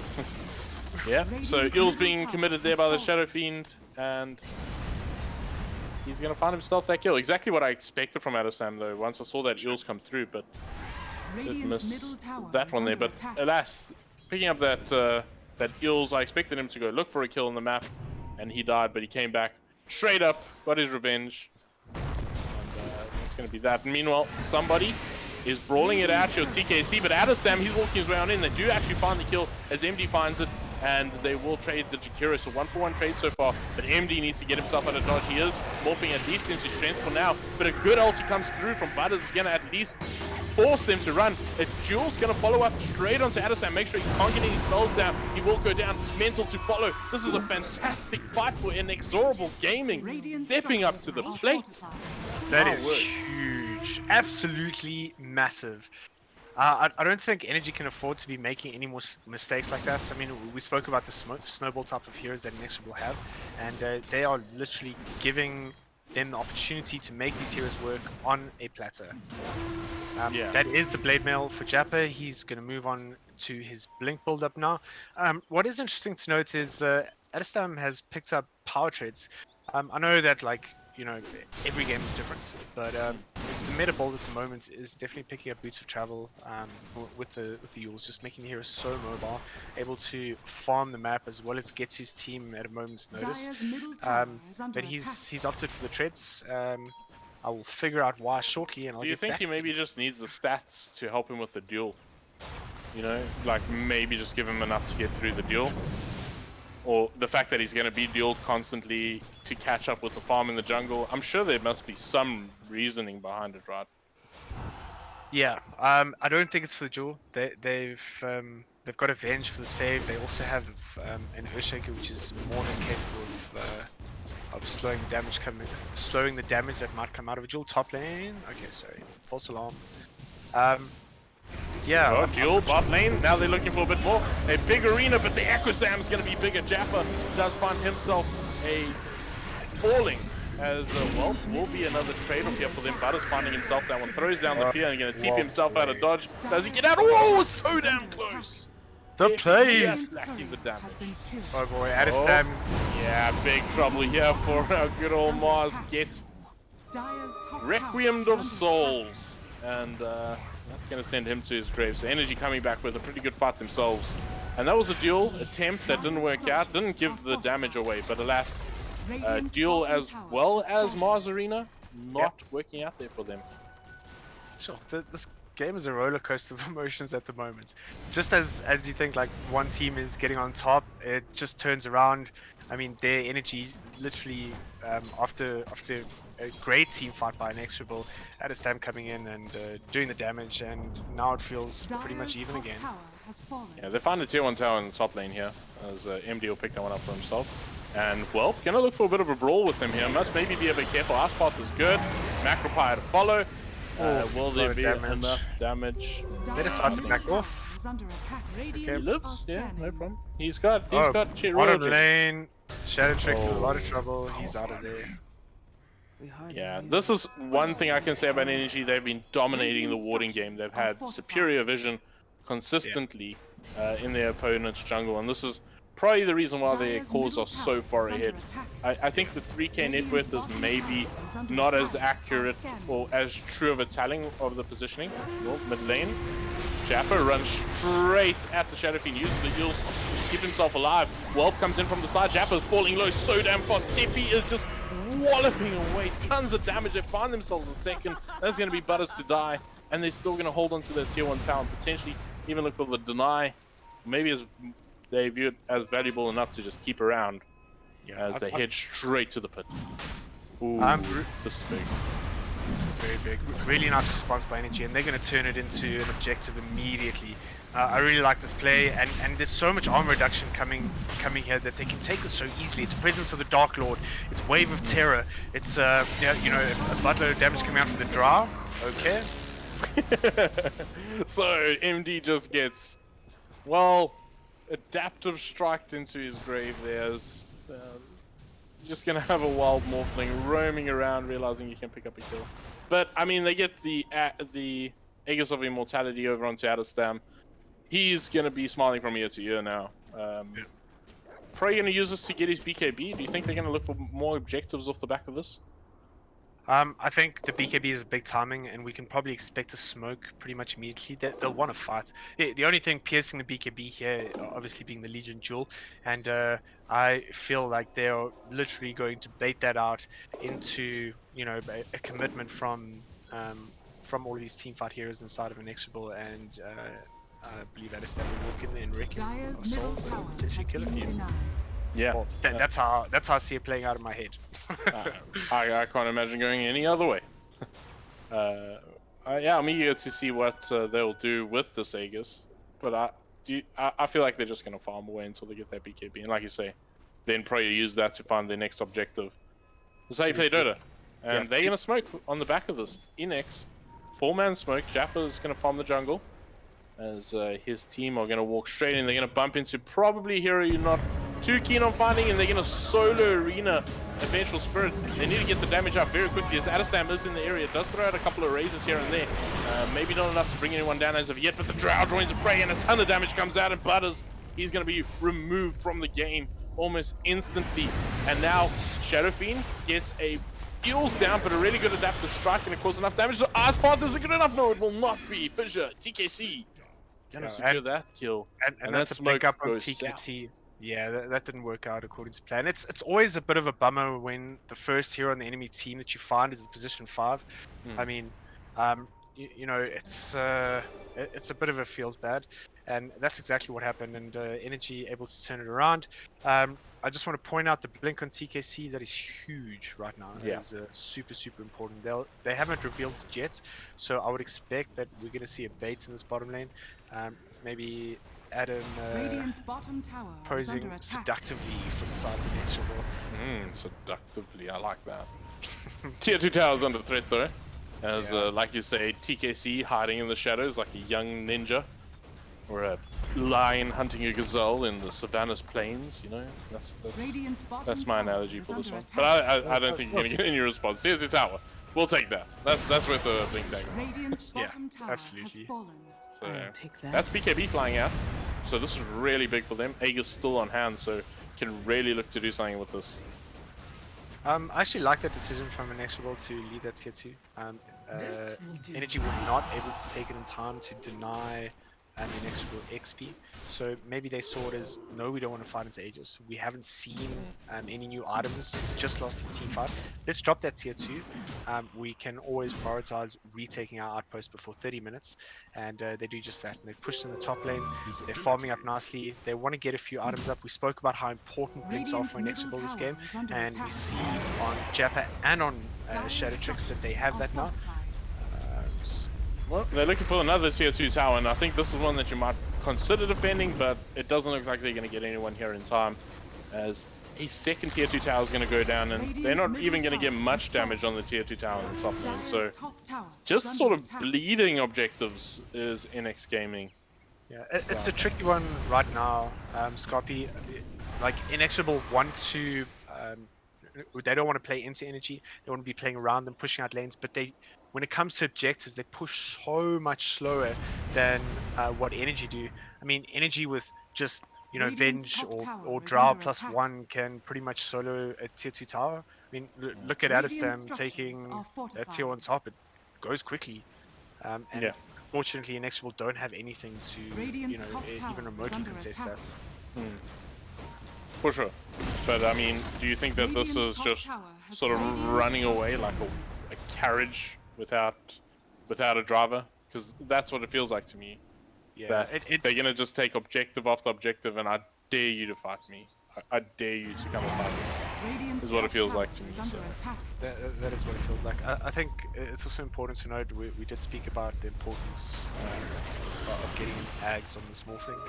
He also needs vision of the Earthshaker. Once he has that Ags, I think they're going to want to fight. The match is up already, and I'm not sure if you guys have seen it before, but the morphling morphing into Earthshaker is pretty filthy, and maybe Inex will see that as their way into this game, because they are definitely slipping, falling even very far behind. Yeah, I can agree with you there for sure. That's probably their one hope. Aegis did time out, so you could see. So you can see that occurring. Also, something we haven't even spoke about, sorry, is the Willow Morph combo. The double Bramble Maze is pretty flipping amazing with the Mars. Not to mention the Jakira and yeah. Isn't it the very, W? very nice combination. The W gets where he just like gets insane range and he just hits with Shadow Realm. Yeah, that too. So he's just gonna be insane. This is actually such a good one. Arena gonna be used up here on the top lane. They're looking for Whelp, but do they have the damage as a tanky boy? They come in with the duel. They should find this one at least. And Jappa will successfully find himself a duel. And Arena duel used. And they found themselves a slippery snake. Is it enough? That's the question. I'm not sure, but it's definitely very much needed on Jappa. I think that he might be breathing a sigh of relief after that. He's now on to 40 duel victory. I don't think that that's enough. I think his purpose this game is essentially going to be getting on top of that Dry Ranger and making sure she's not part of the fight, or outputting damage to the rest of their team. The items coming in. Ags has now finally been picked up by MD. Is he going to turn into a... Is he going to do it? What is he going to turn into? I'm so excited for this. Surely it's going to be... He's going to Shadow Realm, right? And he's just going to whack people so hard. Morphing strength, though. Curious. No, he's just playing around. I feel like they feel very uncomfortable. No buyback on your Morphling now if you bought out. So maybe looking to fight smoke. They go with the smoke. Let's see if this is going to pay off. He does turn into the Willow. So that's going to answer that question. Shout out to my main man Earthy for pointing that out to me. Sorry, that's oh no! Duel onto an illusion. Gotti! Ooh, he has a kill. Come on. Adestam is standing there with a BKB. That's always a safe one. Oh, they get a swap down onto Jappa. Jappa's in trouble. Forced off into a precarious spot. Good swaps all around. Finally, Inex actually finds a kill onto Whelp in the back. But look at the damage Deppy just does. He destroys them. 3 down now for Inex. And MD keeping himself on out to save you. Ooh, that fissure would have been... That would have been very cool. Oh, that would have been horrible. It was also really, really good movement by Adestam there. He effectively zoned the Mars out of the fights. We didn't see him contribute anything, and that, as we spoke about, is pretty much the biggest part of their team fights. Yeah, and we're still not seeing anything particularly exciting from UB. Oh, there we go. Oh, there's that Shadow Realm we spoke about. That is a lot of damage, actually. Yeah, he got a kill. He got a kill with it. Okay. So he killed. I was watching Adestam. That's my bad. Yeah, the fight was very split. So I just saw that he got a kill first, and then 2 kills followed. So yeah, I mean it's a ton of damage, a metric ton of damage. But the thing is, you're targeting one hero, and isn't the SF just doing way more than that, right? It just feels like SF just packs a lot more punch than what this Morphling's packing right now. Yeah, I really feel like Inex will have put a lot of their eggs into this basket, not necessarily willingly, but yeah, as you say, like how much work is it actually going to do here? Single target damage like that, and who does he pop? I feel like, you know, maybe the Earthshaker, maybe Veno's a little bit too tanky now, maybe the Venge. But I feel like the side of Energy are strong enough now that they will be able to live through that. Well, they smoked up around the Roshan pit. Roche is up. Could they potentially be using this to their advantage as their opponents smoke into them? This is a dangerous situation. They're in the pit.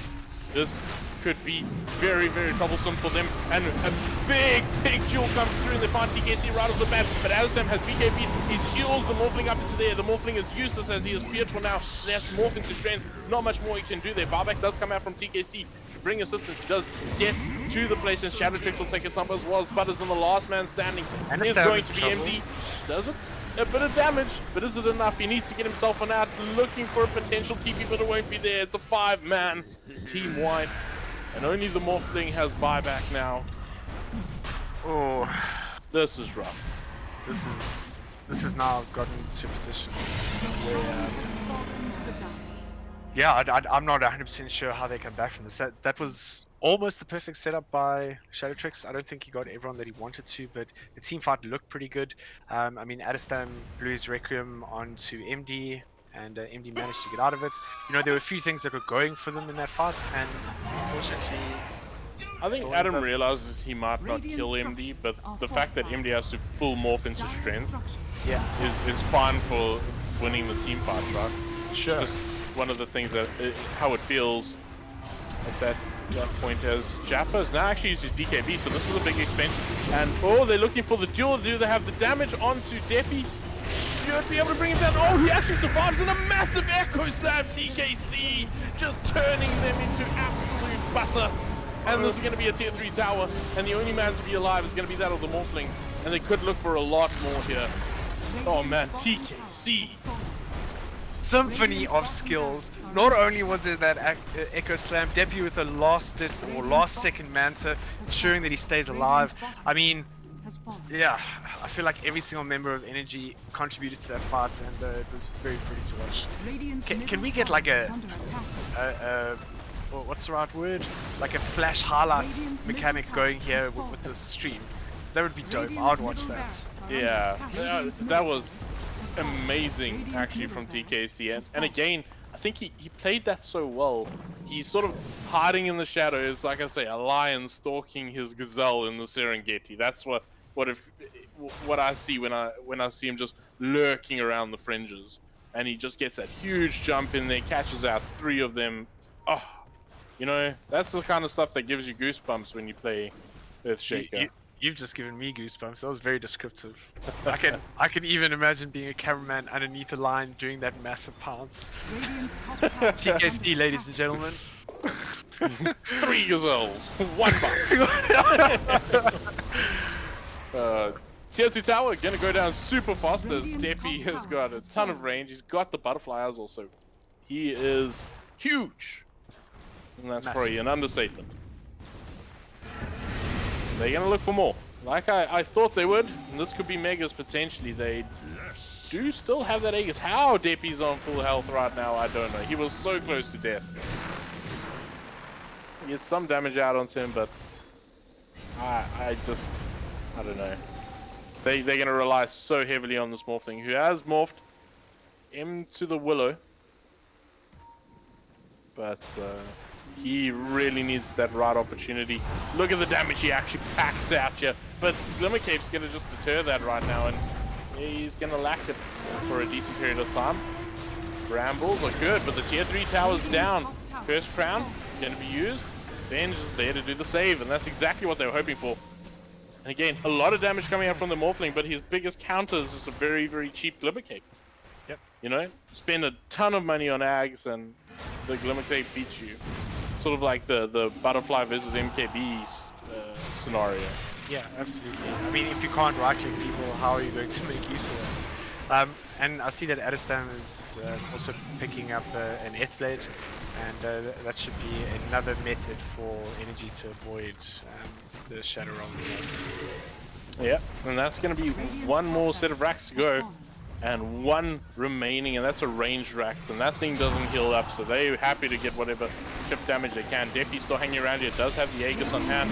will feel comfortable. You see the smoke on the back lines here, and it's going to be that Earthshaker potentially looking for something. Karina's only going to catch out the hero with the eggs, but on the back lines, Adestam gets a huge Requiem down. Shadow Tricks is going to fall, and this should be at least Megas for them, as the rest of Inex are getting themselves right out of dodge. And look at Tempe just beating away at them. Good gracious. Oh man, finds himself a double. And that's Mega Creep, a very, very difficult situation here for Inex to come back. They hanging on though. They're not going to give up, realizing that this means you go home if you lose the series. Yeah, I can admire that. I think it also, you know, gives you a little bit of time. The deal's good. Is it enough damage though? The miss chance was just so damn high. Oh, MD, look at him get melted with all that HP. GG finally does get called, and I think I can say it, man. Energy looked great. I was concerned after yesterday how they're going to perform today, but they're looking really good. Maybe a few hiccups here, but I think more of the fact Inex were playing really well. I think Japa played really well considering his laning stage. Yeah, I think it was a very, very, very strong showing from Energy, and they've definitely come out to prove a point. Very well played to them, and clinical to say the least.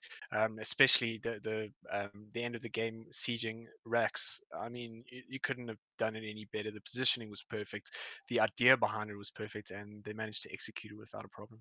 I think my MVP is TKC there. You know, like he got a really good timing on his Blink Dagger. He just got, you know, as a shoutcaster, you're probably going to lean towards the big guys, you know, the big Echo Slams, the Fissures. But I always used to say it, and it was one of the things I learned from Dendi. You know what's more scary than like a black hole or a pudge? When you don't see the black hole or the pudge, you know, when it's hiding in the trees. And you could see consistently, Inex were hanging so far back. They would rather sit in their jungle or inside their base as safe as possible until they knew, okay, Echo Slam's down, we can go outside. Yeah, I mean, in the draft I spoke about how the Morphling turning into an Earthshake is so good, but I don't think MD even had a chance to see TKC. He was hidden. He was a cheater. He had camouflage. Alrighty. Just some final thoughts. I am gonna just quickly say that Mental was my MVP. I think that this was a very, very dominant performance by Energy Esports, and Inexorable really have their work cut out for them to get their heads right for the second game. I think they're capable of it. And that being said, I think that Energy Esports have a point to prove, and they've definitely shown that they are one of the best sides in the country. Yeah, Inex hanging in there, but that branch is breaking. We'll catch you right after this break.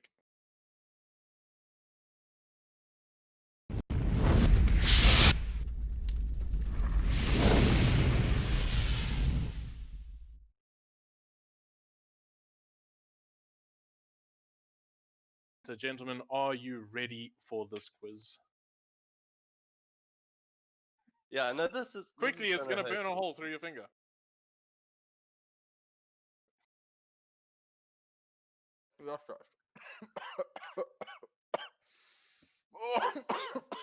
Dude, no.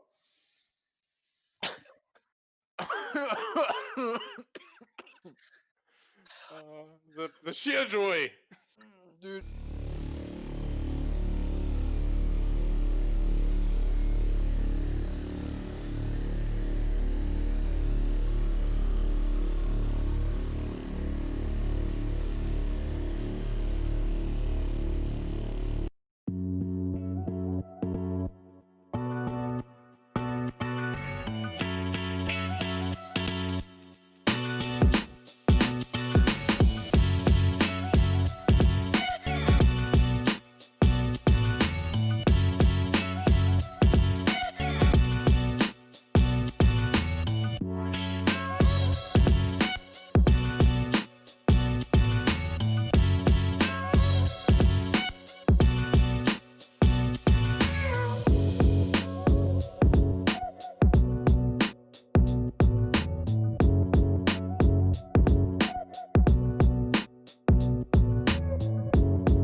It is a culmination of a year-long league. These are the best of the best our country has to give.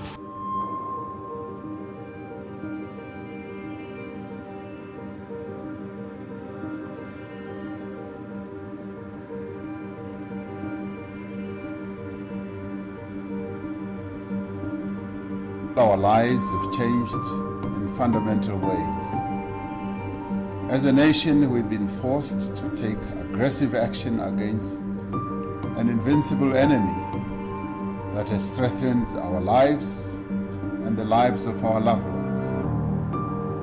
We have been forced to adapt to a new way of living. Globally, almost 300,000 new coronavirus cases were reported in the last 24 hours. That is the largest single-day increase ever. In South Africa, the virus is surging, hitting more than 500,000 cases today.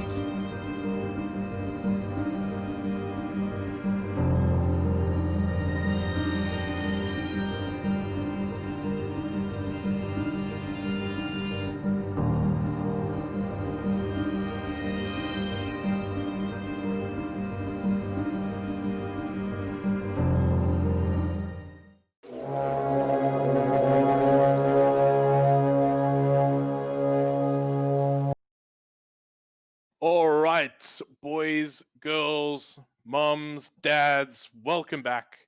Energy Gaming up 1 versus Inex. Inex hanging in. I don't know what's going through their mind right now. They dropped this game, they're out of the tournament. What's going through your mind if you're there, 2.0? I think as inexorable, you go back to your comfort. You go back to the best strategy that you guys or that you can as a team implement. You want to be comfortable going into this, especially in a situation where you've just come off the back of a loss. Like, in order to steady the ship, you want to make sure that you're on comfort heroes. You want to be as relaxed as possible, and in that way, being able to execute whatever it is that you need to do as effectively as possible. All right, well, we're going to hop on straight into the draft. Be with you in 1 moment. Energy Esports versus Inexorable Gaming. Game 2. Cool. Draft is up. Matt, you were talking about the concerns we have here for Inex, right? What are you doing? Like, you're going through you're pulling out your book, you're going to the very last page, the place where you wrote down the weird stuff, or you going to the front page. This is the stuff we play. What are you doing? What's up? Where are you in the playbook? You're going to the front page. Absolutely, without a doubt. You're going with what you know. I wouldn't be surprised if NX don't even respect ban any of Energy's heroes. I think they're going to have a specific strategy in mind, one that they believe they can execute to the best of their abilities, and we'll be seeing bans coming accordingly. On that note, Energy Esports banning out the Lina, a very, very popular position in South Africa at the moment. They might even have done a bit of homework on Inexorable and are expecting something, because these are very different bans from game 1. There is the Oracle ban from Energy Esports. Look, Oracle is such a good hero in every way, shape, and form. Like, if there was a POS 5 that I would want to be banning in an elimination match effectively, that would probably be it. All right, okay, I was wrong. There's the draw ban. They don't want to deal with it again. Yeah. I think Drow's been looking really good though, so I don't hate it. Actually, they go for the Energy go for the Sin5 pick, right? They went for that early Enchantress yesterday. I like it. I mean, Enchantress is one of those heroes that can sort of secure you a really nice lane. I had a word with Doom Bunny earlier, and he was talking about this hero, saying it really can change the outcome of your lanes. But I also want to touch on saying, you break my heart. If they don't pick Pudge this game, I'm a sad boy, you know. Oh, really? These are I love Pudge so much, man. Are you hoping for the Pudge techies again? Not techies. I can live without the techie. You know what? That's not even a hero, dude. Let's not even talk about it. Oh my word! You pick techies in my pubs. I get 10 minutes ban. You know, that's how it works. That's the trade I'm willing to make. I have a tale of misery to share with you and with everyone watching once this draft is over. Just remind me of the techies, and we'll get back to that. There will be a pause. There'll be a pause with a story time with Matt and Scarpy. Be there. The draft's underway, right? They got the Bloodseeker to follow up. Really nice here. We've seen a little bit in North Lane. And then, well, I mean, the core of the meta right now, I think, arguably S tier core. Absolutely, so difficult to deal with. I think let's just touch on the Bloodseeker. Okay, there we go. I was about to say Bloodseeker, very very strong offlaner, but you require a supplementary slow or stun to land that blood right, which effectively makes the hero good in the offlane. So they picked up the Tiny. This hero, in my opinion, is the most MVP S tier, God tier hero, even more so than Void. It offers so much burst damage, and pretty much dictates the pace of the early game. As a core, you're pretty much frightened at all stages of this Tiny, and once he gets a blink, like, I mean, as a player, you're like looking at your mini map constantly, and it's just, where's this Tiny? Oh my word! Has anyone seen the Tiny? Oh crap! And Tiny being able to burst down a void, with that blink, level 4 toss, level 4 avalanche, before the void gets any items to tank up, like, he's just dead. There's no time walking out of that. So Yeah. I like the pick a lot. I also like how it synergizes with the Bloodseeker in lane. That is a very, very strong lane that they've picked up off the bat. Oh, I'm going to come in with my daily spoiler. Of course, Tiny T or Bot TI champion this year. I know you've ruined it for me, man. It's not my problem. You know, it's been so long ago. If you didn't watch it by now, it's your problem. So. I haven't had the time to watch it. Get out. You make time for Bot TI. It's the only TI we can get this year. What are you doing with your life? I'm done with you, Scorpy. We're gonna No, have I'm words done with after you. this Why cast. are you not supporting our game? What are you doing? Okay, let's just get back to the draft here. We digress. Vengeful Spirit and Magnus bans from the side of Energy Esports. I find this to be very interesting. The Venge obviously able to provide a save with the Chrono. I wouldn't call it, I don't want to say a counter, but the natural go-to against the Void is useful. But we see it banned out nonetheless. And then the Magnus, incredibly strong laner, picks up farm easily and able to buff any melee cores. And with two of the cores already being melee, I think, yeah, I can get behind that ban. And then the Phoenix and Snapfire bans from the side of Inexorable. Phoenix being an incredible combination with Faceless Void. Folks, do this in your pubs. It is good. Every single spell that Phoenix has is able to contribute inside the Chronosphere. Moreover, if you time it correctly, it's locked down from the Chronosphere. It's locked down from the Phoenix Egg. It's just insanely good. Not only that, like, I mean, if Energy Esports are going on the train that Inex are going to have a lot of melee cores, Phoenix lanes very well into that. Makes it very difficult to last hits, just an annoyance in lane. The Snapfire ban, like, obviously Snapfire's ultimate doing an immense amount of damage and able to combo very well into the Chronosphere. I wouldn't be surprised if we see an Invoker picked or banned. It sounds like you just want the Invoker really badly, right? I don't know, Scorpy. Have you seen Cataclysm into Chronosphere? I feel like it's justified here. I would like to see an Adestam Invoker though. I won't lie. It's a pretty good time all around. Most fun you can have with your pants on. All right, Pugna bans from the side of Inexorable and the Sven ban from the side of Energy. Okay. Sven being the other meta core that is so prevalent right now. Able to farm so quickly, so tanky, and the damage output is immense. And with that Aghanim's change, Scorpio, I don't know how you feel about it, but the hero just feels so much more mobile, so much more difficult to kite. It's unless they introduce like Kryptonite as an item, I feel like it's one of the most devastating item pickups in the game right now because he just turns really into a is. superhero and destroys everyone. You know that so dumb actually. And I feel like a very underrated talent is that Stormhammer Dispels at level 15. I mean, it's so good versus so many different heroes, and a lot of people overlook it. Very, very good hero. I like the pick. Okay, so let's talk about this Wyvern pick. I think that Wyvern is one of the most broken heroes in Dota situationally. And this is a situation where it is broken. What Inexorable need here versus the Faceless Void is disengage. Bottom line. If that Faceless Void chronos anyone in your team, you want to stop any damage that he would be outputting in it. And what better way to do it than an ulti that goes through BKB and stops everything? I think this is a very astute pickup from Inexorable. I think it's going to combo very nicely with their draft. And not only that, like it enables you now to pick up a farming core. As a Wyvern is very good at protecting a hero in lane, obviously having the option of picking up the Cold Embrace, but most importantly being able to output a lot of damage and keeping your enemy off lane, off of the wave. And we see the instant response to the Rubik pickup. So many nice spells to steal. I like it. There we go.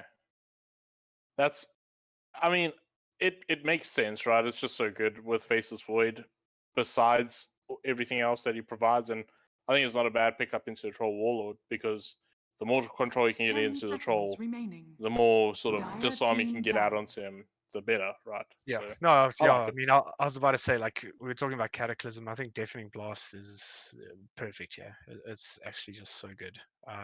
So yeah, very very nice pickup.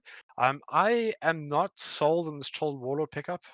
To be completely honest with you, I feel like a Faceless Void out carries the Troll, which makes it awkward timings now for Inexorable. When is the best time to pressure? We have X item that we needed, but you're fighting into a void. So it feels weird. Maybe they have spotted something with the hero, and maybe we might see an exploit here that we haven't seen before. Broodmother ban from the side of Energy.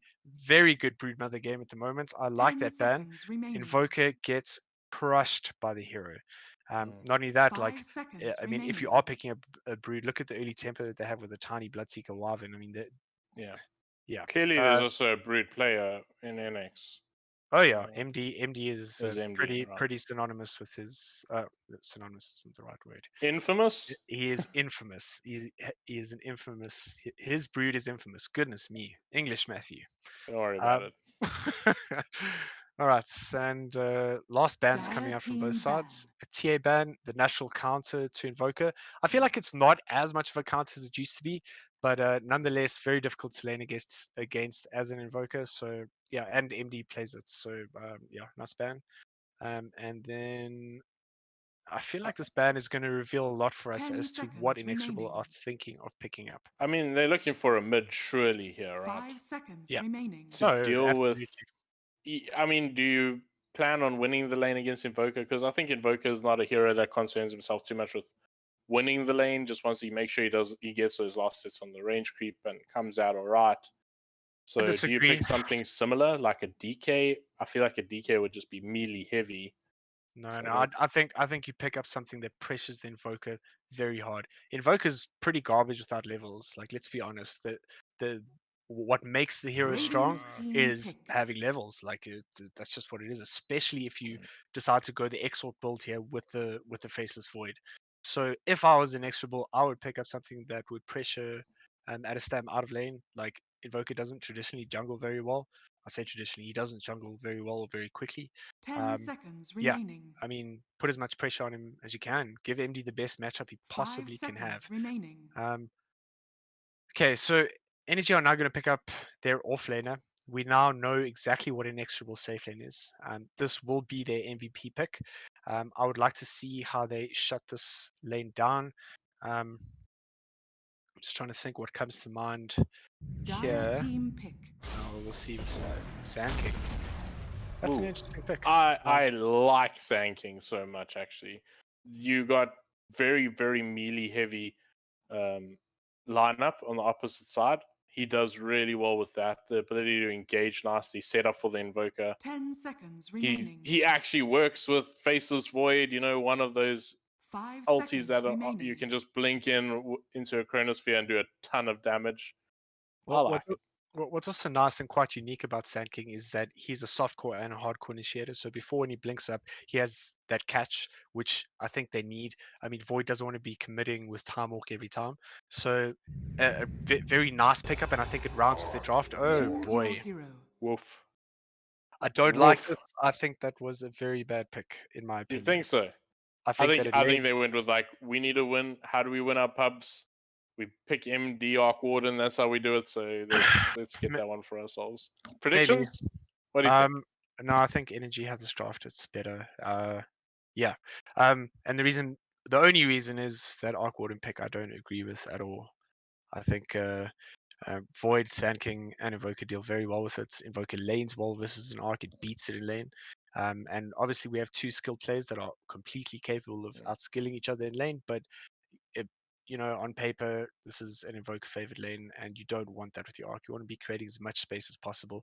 And if you are giving this Invoker levels and Adestam is able to pick up an early Ags, I mean, the Void doesn't even need items. You can literally just run around Chrono, Cataclysm, everything dies.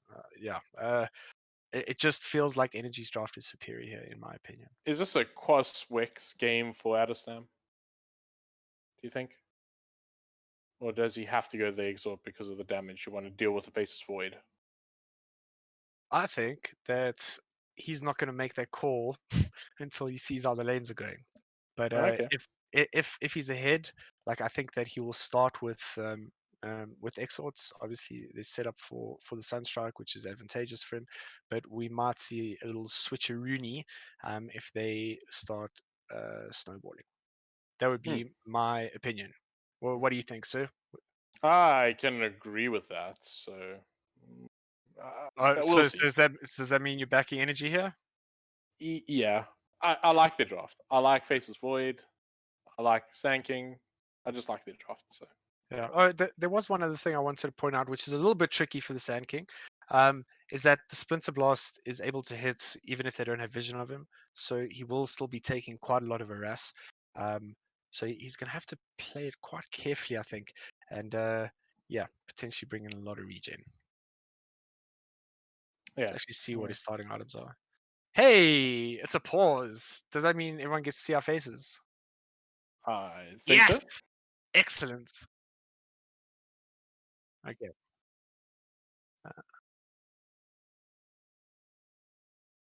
Alrighty.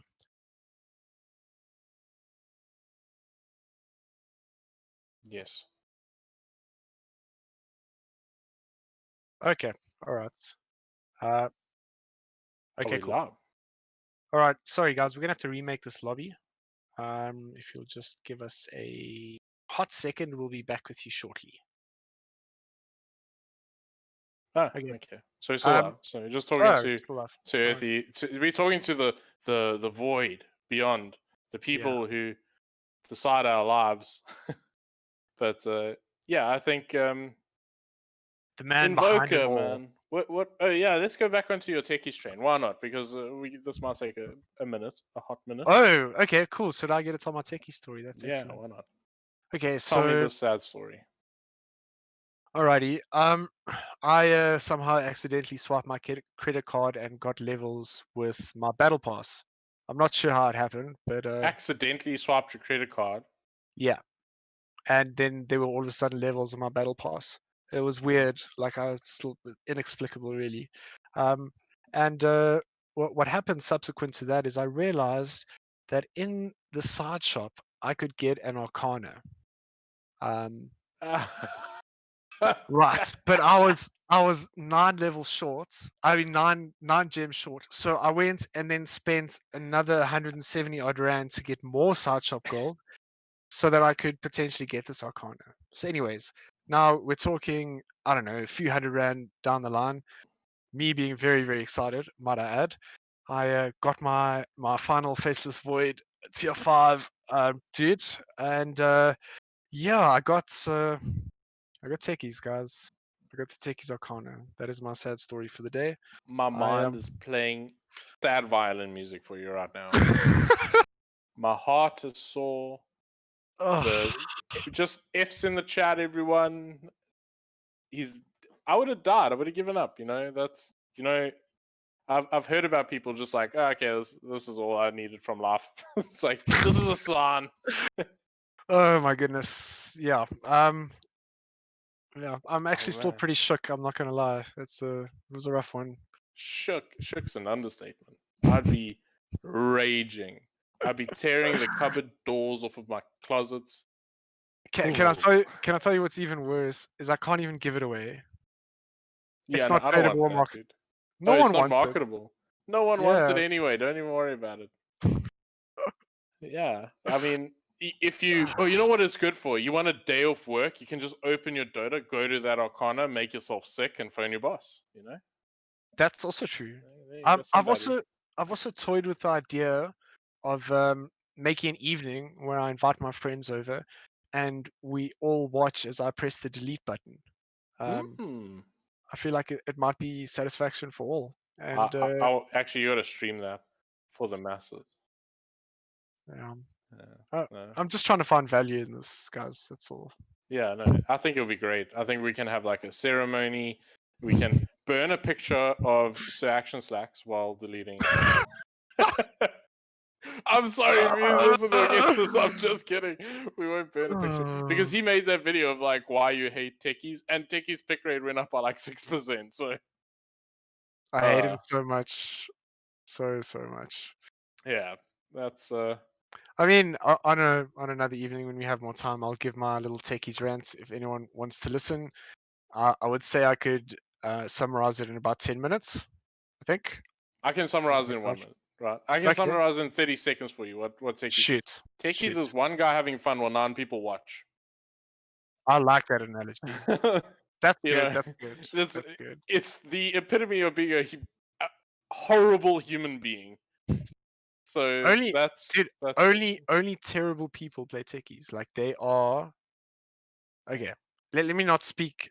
Yeah, no, be you're gonna mean lose some about people other in people. chat. Yeah. Productions are gonna shut down Well, soon. nothing of value would have been lost. So I mean. Sorry, all you techies. Actually, I'm not sorry for all the techies player. Yeah. Not even remotely sorry for you guys. I feel nothing at all. Yeah, no. Sorry, guys. I tried to feel pity, but my heart was like, nah, dude. There's none of that. All right, let's get into real stuff because this is actually Back super into it. important game, right?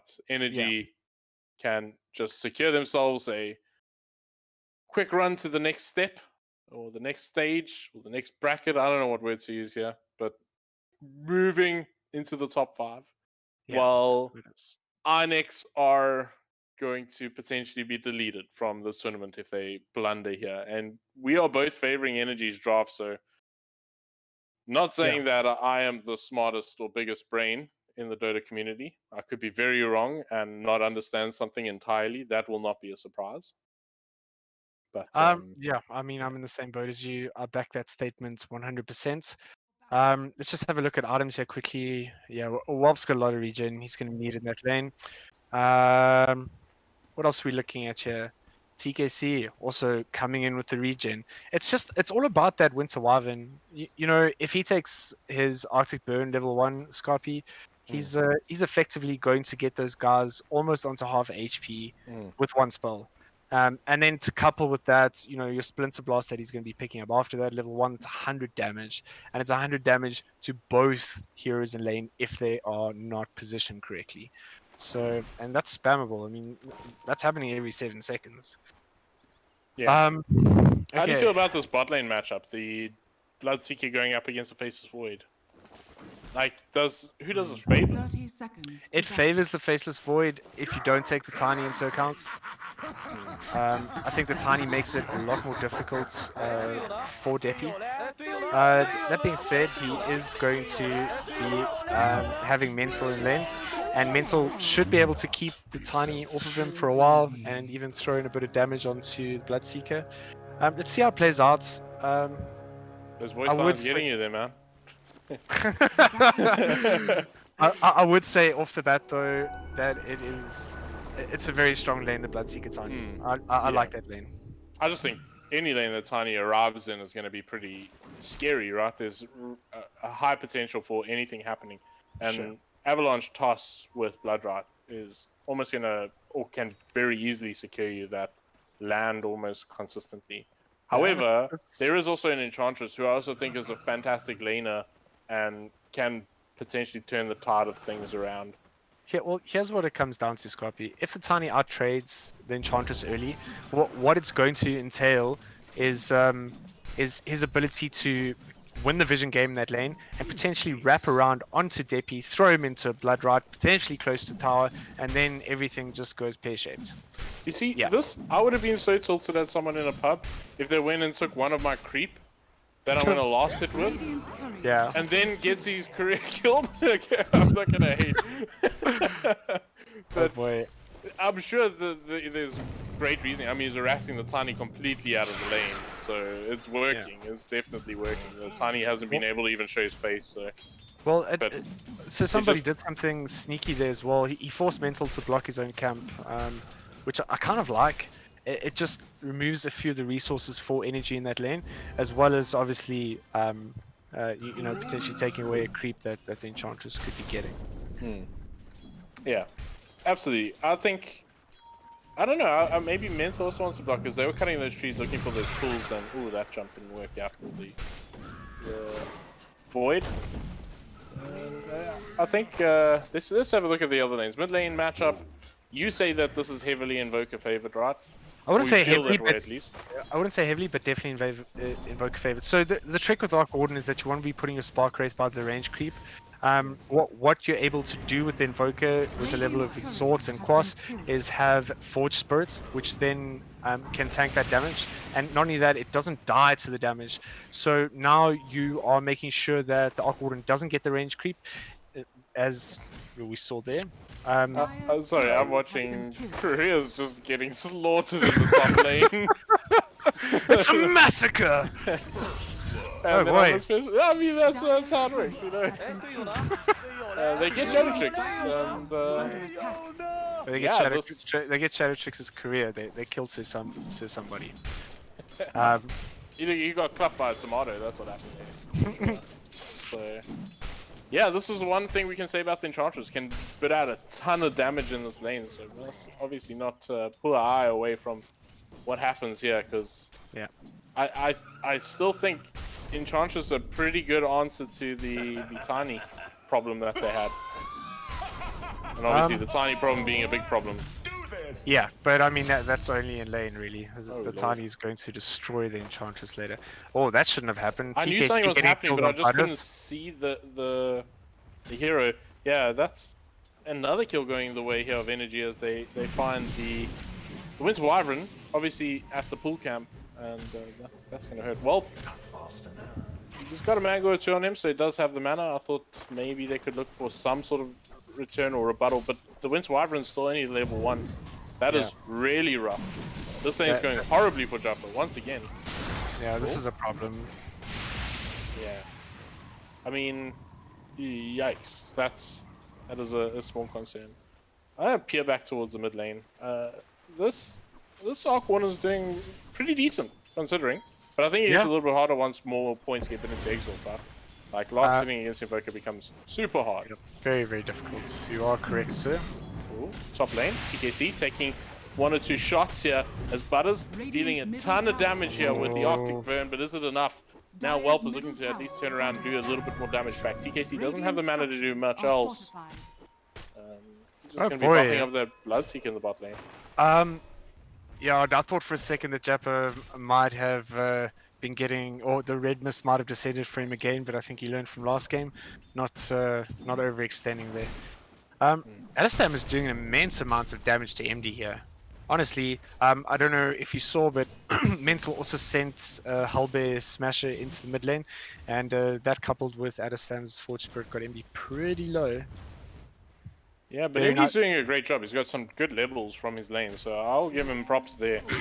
I wasn't sure what to really expect from this sort of mashup, and he's doing well for now.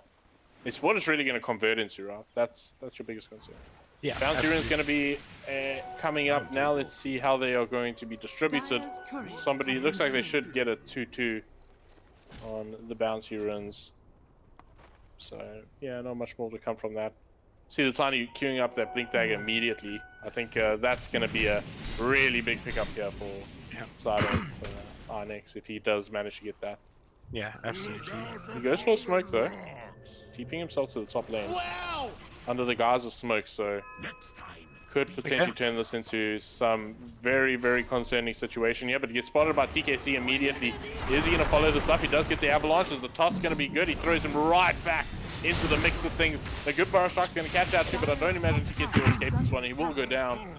And pretty valuable rotation here coming out from somebody, but they only find the one. And then meantime, Bloodseeker. Sunstrike catching him out. Oh, was he? Where did he die? Oh, he died in the middle of nowhere.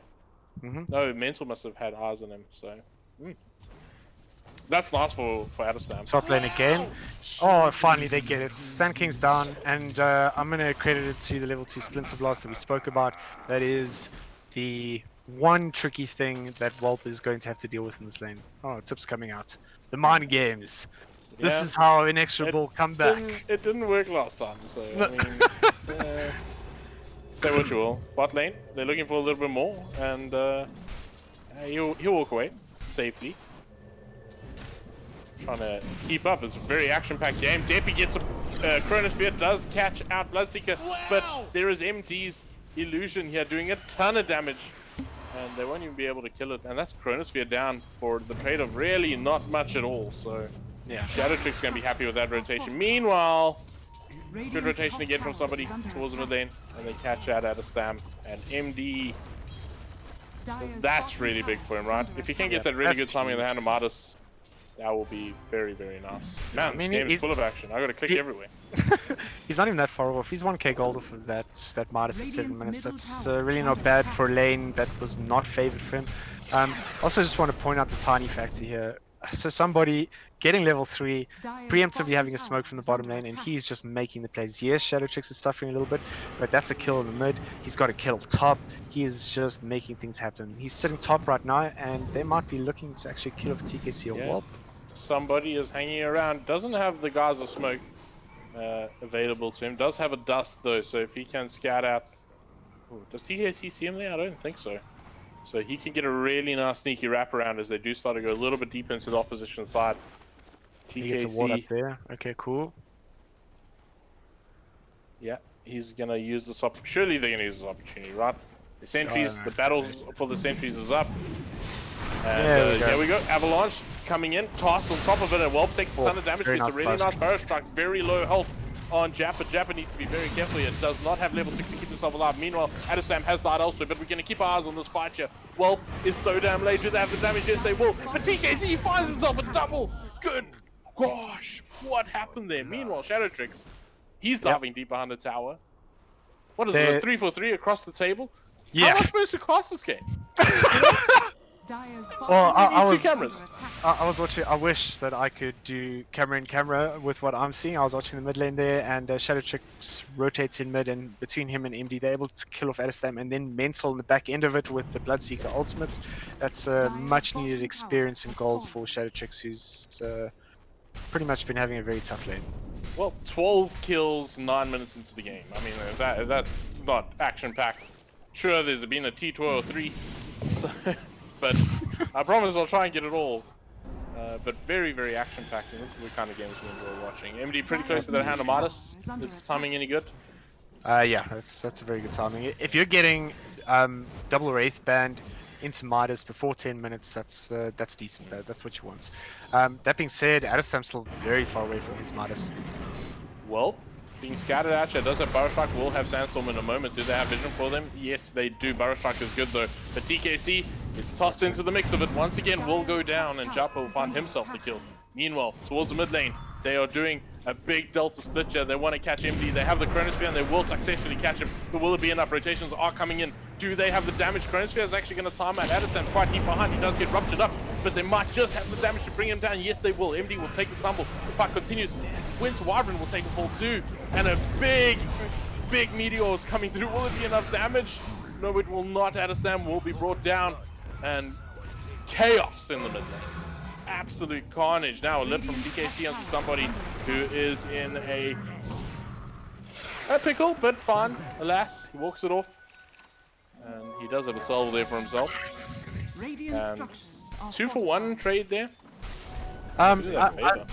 It favors energy slightly, and also, you know, Inex will rotating everything, and it just goes to show how much they value the Arc Warden in this draft. You know, he's getting dived, and the entire team rotates, and they managed to get the kill and the Invoker off the back of it, which is pretty important for them at this stage. As we spoke about in the draft, they need to keep the Invoker behind at all times if possible. And Adestam is going the Exort build, so he needs levels, he needs farm, he needs space to be made for him. And if there's this constant pressure, like, it makes his game very difficult. Man, Deppy is just so fun, right? He's got a Mask of Madness now, and he's going for that MKB next to follow, to boot. And he's doing great. But on that same tail, Hanamatis is complete on the Arc Warden. He's already used his Doppel, or his Tempest Double, to secure a ton of extra gold. So we expect to see him start to skyrocket in net worth here. Yeah. Where's he going next? Is he going to go for that Maelstrom build? Is he going to go for an Orchid? What sort of direction are you opting if you are playing this hero? Keep in mind, I'm not an Arc Warden player. Sure. Not even close. I think that he's actually going to go all out for this late game and probably pick up an early Maelstrom to even to boost his farm even further.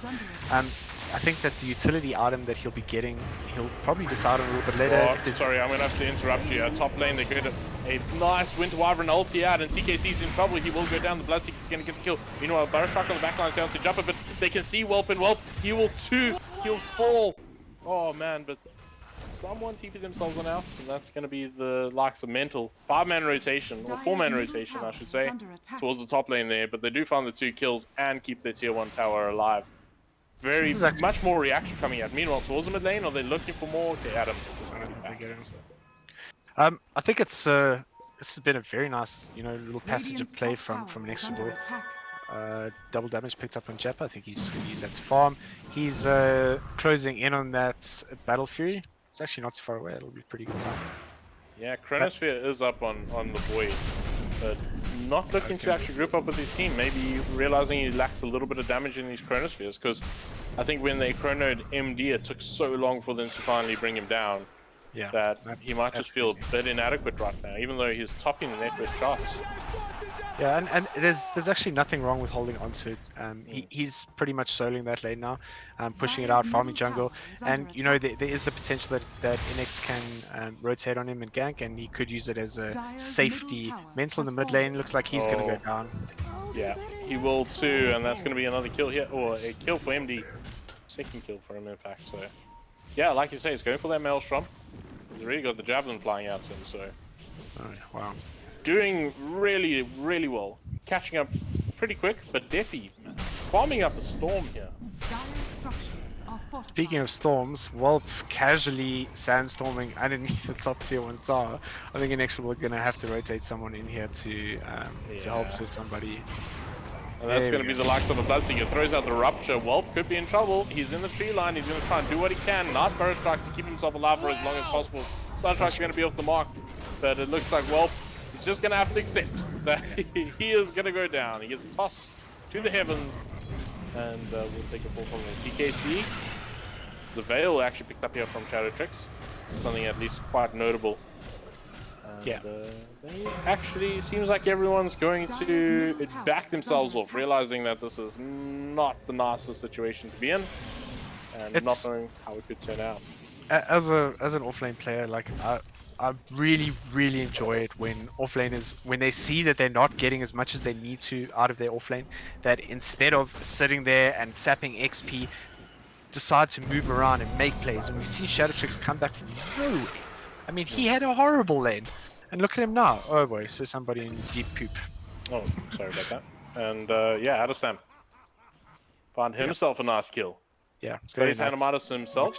So going for that Ags, like we said, the Cataclysm will be very, very useful with the Chronosphere. You know, deep in the opposition jungle as well. And he gets ruptured up. This is not really nice spot for him to be in. He's gonna dodge at least. Oh, what? Damage. Oh, they have no vision on him. No vision. I was gonna be all dramatic and say I've seen this movie before, but he seems to be just fine. Yeah. The Invisible Man. That was a good movie. Like from 1970s. Pro tip, I'm not guys. that old. I'm just.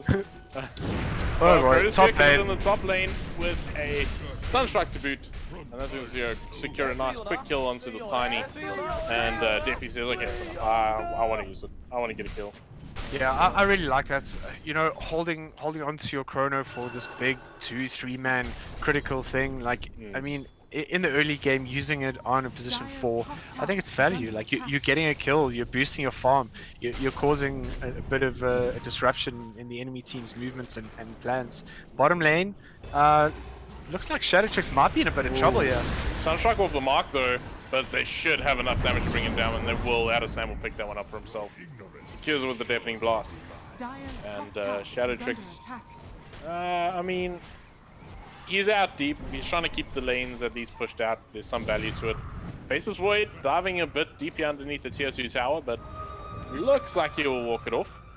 No problem there. Courier has been killed. Courier takes a tumble. Naturally. Chapper very deep in the opposition side of the jungle. Japper has that Battle Fury up now. Dire's bottom tower is under attack. Yeah. I mean, you're still farming with that, right? Is there much value in it as a fighting item? No, Maybe on this hero. not in this game, I don't think. In this game in particular. But yeah, that's more of a farming item. Yeah, and going for the BKB after that. So, Yeah, is he going to have enough damage? Yes, I think he will. Japper, he is actually going to throw out the ultimate and see what he can do. He ends up chasing after Mental. I don't know if he'll have the damage. Yeah, he should. He will bring down one, but here comes a big ulti from Walt. Is it going to be enough? It should. There's a Sunstrike to boot, and it's going to be a 1-for-1 trade. Japper will take a tumble. Tips across the board. After a shaky laning phase, Adestam has honestly just pulled us back. Just a few kills, some efficient farming, and he is pretty much catching up to Deppy in farm there. That's really commendable. Yeah, I'm really surprised at how the Arc Warden was actually slowed down. Yeah. It feels like they've lost map control, just judging by his financial situation, right? I mean, yeah, I think you just look at the real estate that they own, and they've definitely lost map control. Smoke was scattered at you by Welp. So attack. that's going to be to no use, as Deppy is...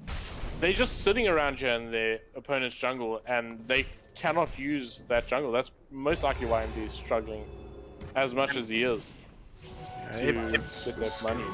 Yeah. Because you got to give whatever farm you have in the jungle to the troll, because you got 2-hand Armadises, so... Yeah, and Inex are completely invested into this late game, so I mean, it's pretty critical that you don't lose as much map control as this so early on. That being said, like, it's not over yet. Like, I mean, not by any stretch of the imagination. It just does slow their farm down a little bit. I wanted to just quickly talk about Deppy having his MKB up. If he had his courier, he would probably have it by now, and he's going to get that BKB next. I like that BKB pickup on the Faceless Void, and the reason for that is, yes, there's a Wyvern ulti that pierces it, but it ensures that, you know, Faceless Void is not going to be right-clicking his teammates to death. It also prevents the silence, tiny stun, slow from the troll, and obviously the massive magic burst from the Wyvern, and what could potentially be a Scythe or a Orchid later on from the Arc Warden. Oh, I heard a Rupture, and that's going to be onto the Faceless Void. He's going to turn around and just throw out a Chronosphere, and a Cataclysm is going to just delete the Bloodseeker from the game. Oh man. Japper trying to TP out. The Tornado is going to be on point. I think they had some vision there of him, and he's in trouble. I can't see him surviving this one. Does have the ulti. If he can get it off, he does just get it off in time, as Wolf does come through, but I don't think he has the damage to really fight into this one. He should go down as... Oh, nice jumping cut from somebody. He gets a kill into Mental, but he will pay with his life for it. And it's going to be a 3-for-1 exchange. And shaky, to say the least. Yeah. It felt like it was forced, Scarpy. I mean, you're rupturing a void, you don't have any vision of anything around him, you don't have much to follow up, and then commits as well. Yeah, it feels like an extra boss feeling desperate. I don't know, maybe I could be wrong. I think they're just really hungry, right? They're not getting the farm that they need, so they need to get that jungle back, so they just feel so desperate to take on those fights, and it's been so difficult. And I'll say, Mentals did a great job there by just sitting in the jungle. Oh boy, Winter Wyvern, you're in trouble, sir. They got epicenter going, they got a meatball falling on your head. No way for you to walk that one off. So yeah. I also am not a huge fan of that ultimate. Like the Wyvern's ult is not down for 80 seconds. Chrono should be up before that. Yeah, you kind of don't want to waste it in a situation like that, even if it's to save yourself. You know. Look at the item on Whelp, right? He's picked up a blink there. Yeah. Oh, big jump forward jump from somebody. He just deletes out of stand. That's the power of a support tiny. that was a hero. That used to be. Yeah. Scotty, could you give me a location status on Adestam right now? Because I can't seem to see him on the map. He kind of disappeared. I think he went to a new dimension. But meanwhile, talking of that, top lane, they actually kill a double because they're the same on the map. So get excited for nothing. Oh, I cast the game once where I cast every kill on a Tempest double. It was the most embarrassing game of my life. More so than this one. Mental's gonna go down there. Jappa picks up that one for him. Self and they're starting to gain a little bit more control of their jungle now. Yeah. I think this should be the game plan for Inexorable, Scorpy. Like, play around the tiny. This is your kill potential hero. This is the hero that is able to take control of the map back for you. Constantly putting a thorn in the side of energy, stopping farm. I mean, if he's able to run around and get pickoffs, like that's what they need, right? More smokes, more pickoffs. Fight around the tiny blink. Yeah, I feel like I'm preaching. Sorry. You want to preach? You want to hear me preach? Yeah. Why does the symbol of a Tempest double look the same on the mini map? That's me tilting. That's some real argument points. Yeah, and it's so difficult for you because you're observing and you have to move the camera around. Like for me, I can just click around and carry on. I can see what's going on. So I feel your pain. I'm not judging you. Maybe a little. It's gonna happen. I'm gonna say it right now. Everyone, it's gonna happen. I'm gonna cast the sickest kill on Tempest double. You judge me all you want. It's fine. I'm fine with it. You know, I'm a big boy. Alright, so both teams sort of gesturing that they still want control of this dire jungle, and no one really taking that big step forward. Yeah, it is such a critical point, or such a critical part of Inexorable's plans here. And I mean, obviously Energy realizing this, and they are just pressuring that area. Every time that Inexorable gain a little bit of map control back, it's pressured again and taken away. It's like they're being forced to fight, which is playing into Energy's hands perfectly. Yeah, this tier 2 tower's slowly being whittled away. Yeah. And Chrono's gonna say, alright, we've had enough. I'm alacrity'd up. They do get the rupture out onto him. I don't know how much more they're gonna get from this, but an ulti comes through from Whelp. And good heals, but I don't think it'll be enough. Good, so Shadow Trick's trying to run this one off, but I doubt you're gonna get away. What? Toss is beautiful. Sunstrike. Oh! It tickled his butt. He walks it off. No problem there. Woo. Very nicely done. Someone took that tiny. that was a sweet play. That was so sweet. But Energy are gonna say, oh, we got your tier 2. We're gonna go get another objective, and that objective is gonna be the big rocky guy in the middle of a river. It's gonna be Roshan. And I think you have your blood sneaker. We'll have an extra life. Nice trade. Yeah, good trade. No, it's a terrible trade. No way. Aegis picked up here on Depi, so he's going to feel far more confident to jump very deep. He's got the Chronosphere of cooldown, so they can look to make a play with this. Tier 2 tower is still to take, so... again, Inex found himself in this position where they're just going to start having to give up objectives on the back of an Aegis, right? We saw that in game 1, and it just started to snowball out of control. Yeah. So, what do you do? What do you do here? Do you smoke up, try and get a wrap around the back, try and hope Depi's not in the vicinity, force them to like, oh, we're going to have to slow it down. So, it's just a tempt double. Yeah, I got you. Got you. Yeah, All right. Just the Tempest. It's a lot of gold. It's It is. it's worth casting it. There's value to it. Yeah, sure. Yeah. You know that the game is tough though when you know the enemy core can just get rid of your Tempest double without even blinking or shaking his sweats. That's a little bit worrying. He's doing much better now for money. Oh boy. He's gonna use that bubble, of course, to keep his tower alive, and very, very effective. I think if anyone ever watched that game with it was Liquid? Alliance. No, it was Alliance versus Nigma. Yeah, and Miracle used his magnetic field. Yeah, It was I mean, 2 I'm not gonna spoil it. Go and find the highlights. It is actually, worth it. Yeah, it is worth it. Absolute, circus. If we see that kind of stuff, I fall off my chair, I quit my job, I shave my beard. Listen, Scarpy, if we see that sort of stuff, I'm literally getting up and leaving this cast because I can't deal with the stress. You know what? I just want to actually learn where to click because it was so perfectly placed. I'm sure not everyone can just pull that off. Oh, don't I think mean, it's like a he's plebs probably thing to do. fiddled around in a lobby and practiced it numerous times. Yeah. I'd be terrible at it. I have everything on quick casts. Likewise, but mine is on lifting it, so I have time to place it. Okay. You should try it. It's the higher tier of life. Oh, really? Okay. Well, probably everyone hearing us are like, you play with quick cast? Plebs. I actually play with half and half. I'm silly, so. I play with quick cast except on a few abilities where I think it's not value. Like TP scrolls. Ugh. Yeah, it's not. Wrapping around the back here, Jappa is looking for something. He gets burrow striked, and actually they're gonna find him. So he does get the BKB off as well as the ulti, and oh no, it's a disaster. They get the ulti from the Winter Wyvern, and he has to end up hitting into that. Deppy, he's still alive. He uses the BKB himself, and now Jappa's to fall. That was an absolute disaster. Butters has definitely got his palm firmly placed on his forehead. That one, as he is now going to be brought down very, very swiftly, and they find a ton more kills on the back of it.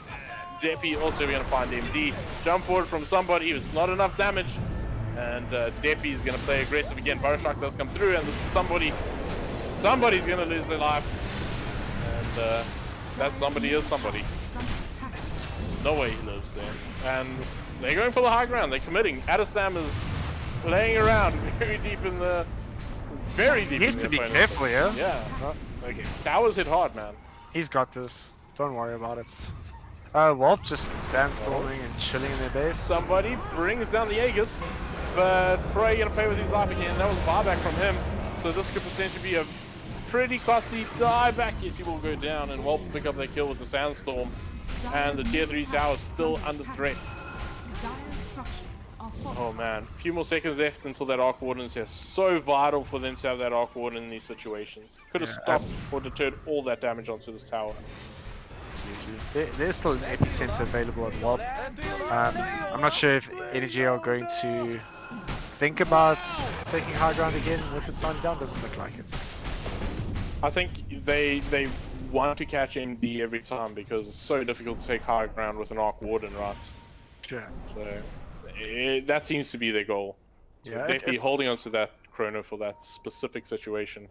Yeah, it's also a bit tricky for Energy in that they don't really have a way to get onto the backline to the Wyvern and get rid of him before he ults.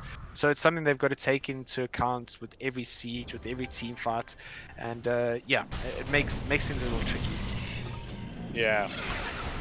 I mean, they're just gonna keep they like I say, they're making these guys starve. Inex is just hungry. Look at the sentry wards in their jungle. They can't even get vision down. That's obscene. Dire's bottom tower has fallen. Goodness, that's I need to squint to count these, but that's a lot of sentries. I mean, that's almost... I don't know how to count, dude. What's There are 3 types of people in this world: those that can count and those that can't. Yeah, that's 9 sentries down on the map at the moment. 10. 9. Oh, I'm going blind. Good lord. That's 10. That's 10. 10 sentries. Is that all of them? That's all of them. That's all of them. Yeah. Wow. Actually, that might be the first time I've ever seen that. True story. You think? Yeah, usually by this stage, like one of your sentries is dewarded, or you know, like having all 10 down on the map. That's pretty crazy. Yeah.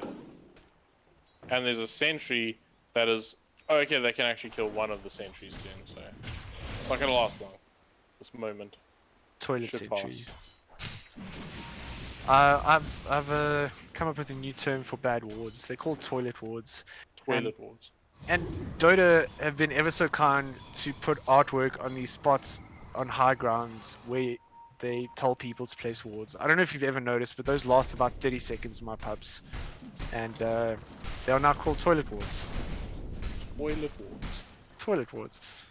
So I mean, you're just throwing it away. I use them. There's moments where they're alright, you know, like where you just want the vision. It doesn't matter if you get rewarded for like. Okay, no, sure. But I mean, that's specifically for a team fight, or you're anticipating something, or whatever the case is. But I mean, to go and specifically place there, hoping that the enemy is not going to de-ward. I mean, no, to get de-warded there and then place wards there again. Oh.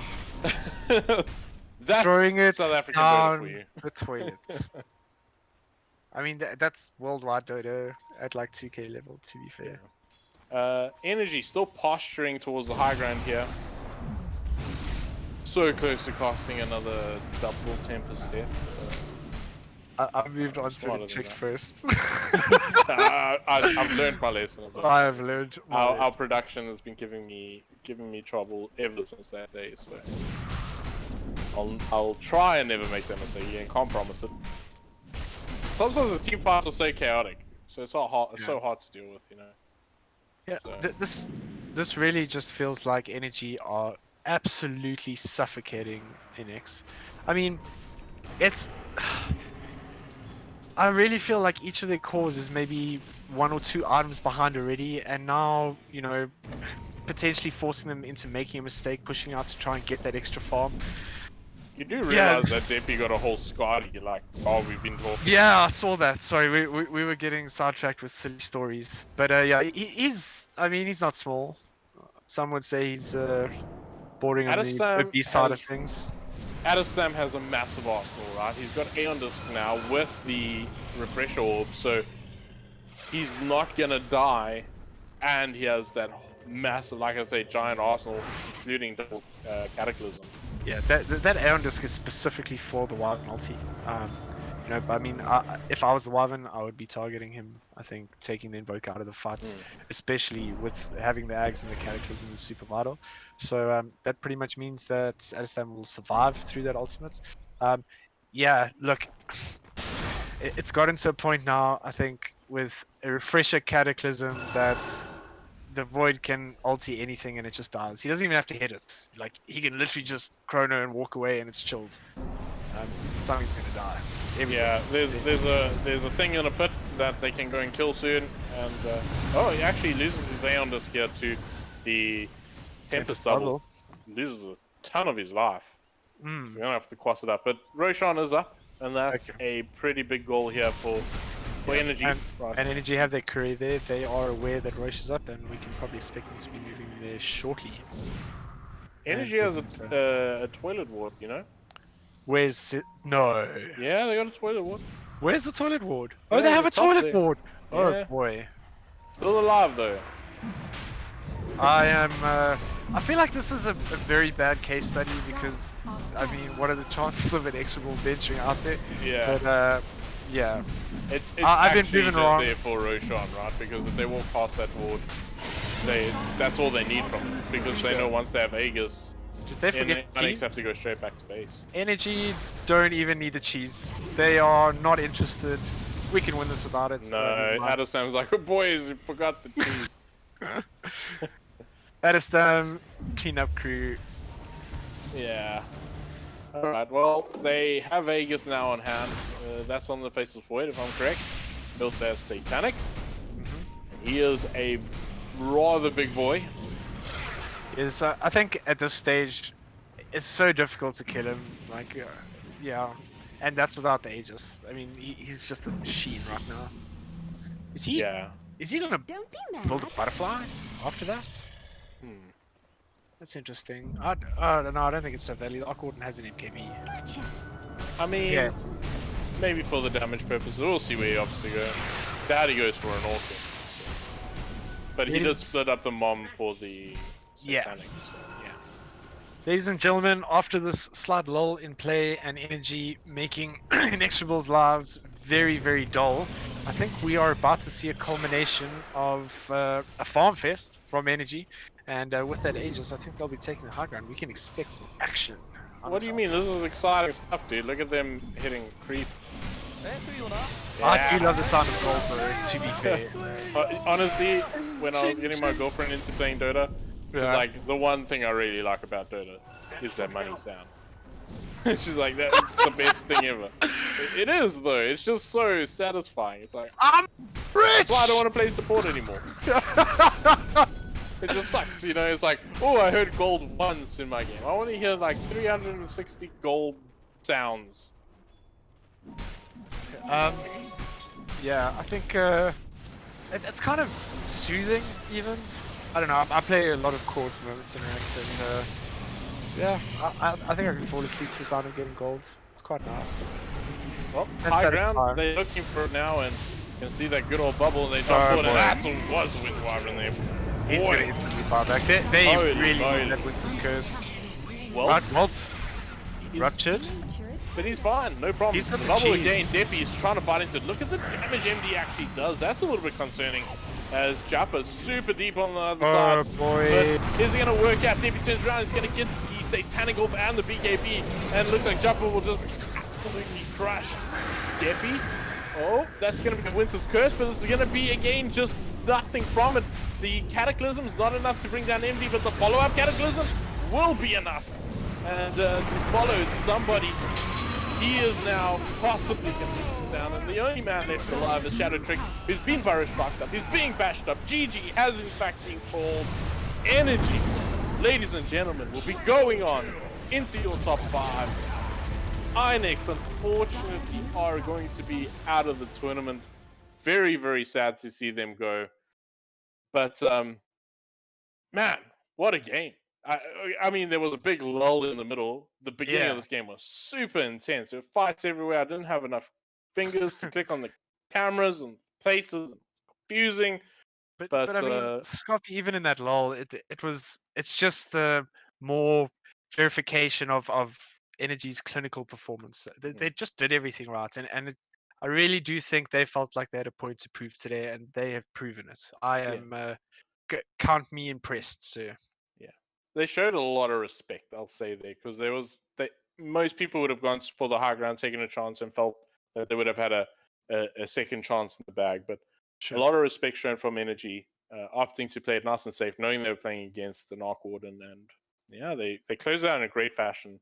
Yeah, and as short as the ending was, it was very cool. So I honestly thought for a second that MD had been saved by that cold embrace, and yeah, I kind of forgot about the refresher on Invoker that we'd spoken at length about. Okay, Scarpy, do you want to chat about your MVP? MVP.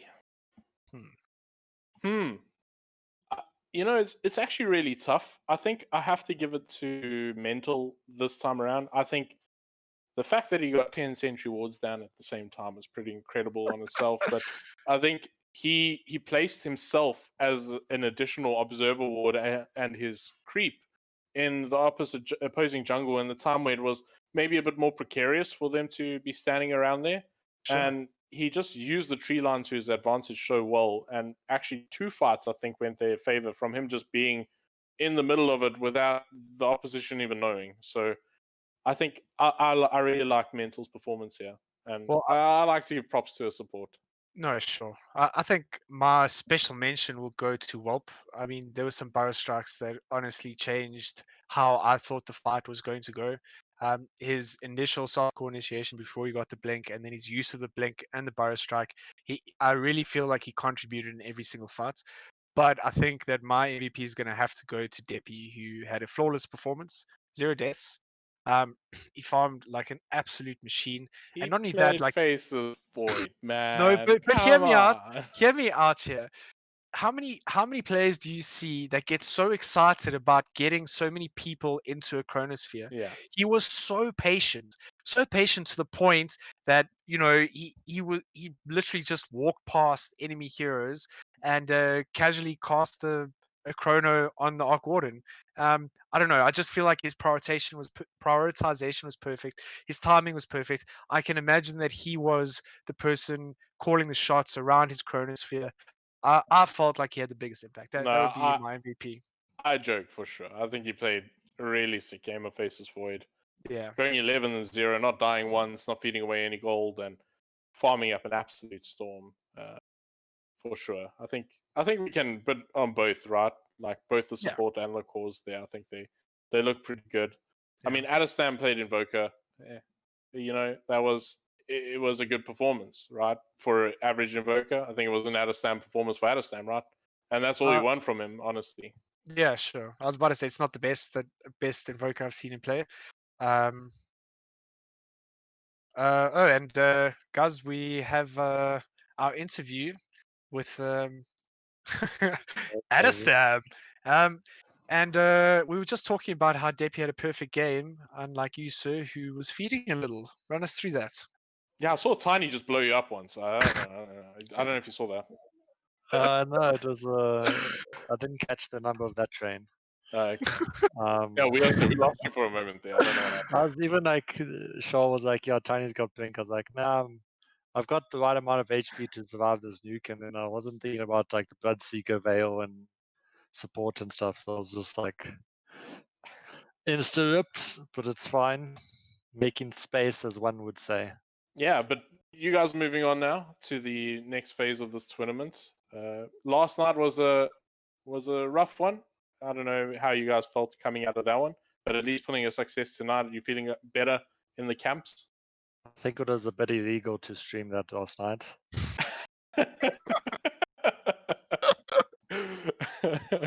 Just a touch. We don't apologize, just so you know. Yeah, it was quite a knock, obviously, but we will see how we go tomorrow and then the next day. How are the boys gathering up after that, though? We still believe that you guys can beat Sinister 5, right? I'm sure you of guys course are we can beat them. Yeah. Yeah, we did sit off in Discord for a while, like talking about what went wrong and what we think we can do going forward and stuff. So we've come up with like one or two things, and hopefully they're all going to work out. But yeah, Sinister 5, obviously they've been scrimming every day, dusk till dawn, all year. So pretty much expected, I suppose. Adam, we were talking about it during your guys' games that it seemed like it felt like you guys had a point to prove today, and you guys were clinical. I mean, there were a few minor hiccups here and there, but on the whole, you guys really executed your strategies well. Your timings were near perfect, and you had the right tempo for your draft in both games. It was just impressive to watch. Do you feel the same way? Do you feel like you guys maybe had a point to prove and did just that? I think it was something similar like that. It was just more the communication was on point tonight. Like everyone was just more on the same page, so it made things easier. Where last night we were struggling a bit, so everyone was all on the show. One person calling this, one person calling that. So yeah, we definitely felt more composed tonight. Yeah, I think tonight I write a tweet about your SF, right? Because I think the performance was great in game one. I think you guys very put up a solid show there. I think Inex put up a bit of a fight. I think you guys can attest to that. You showed a lot of respect to them in game two. Any words about your opposition that you brought down tonight? Yeah, so we did give them respect. We always like game two. We didn't kind of expect them to sit in their base for so long. So every time like we couldn't see them, we're like, oh shit, okay, maybe there's smoke, they're doing this. And then like we back off and they didn't quite do anything. So we were playing as if they were going to though, but they just kind of the Arc Warden pick was a bit weird to me because then they wanted to go late versus Void Voker. So that played right into our hands and we were comfortable because then we have the better like laning stage I feel and the better late game. So we weren't under pressure that game. And then game one was more just we talked about item timings with the dual BKB and then we just kind of pushed that and then yeah, we felt timings were a lot better this time around. Yeah, I think we're all looking forward to see you guys progress through the tournament, and most likely we'll be seeing you on Sunday, depending on what happens in the course of tomorrow. But I think, ladies and gentlemen, this is going to be it from us. Thank you, Addiston, for joining us. I hope you guys have a nice rest. Thank you, everyone, for joining the stream, and we'll be seeing you tomorrow. Whole day of Dota. Do not miss out. Sunday is also going to be a full day of Dota. We're starting at 1 p.m. if I'm not mistaken. So please be there, join us, give some support to the Dota community. Thank you, gentlemen, for joining me. Have a wonderful evening.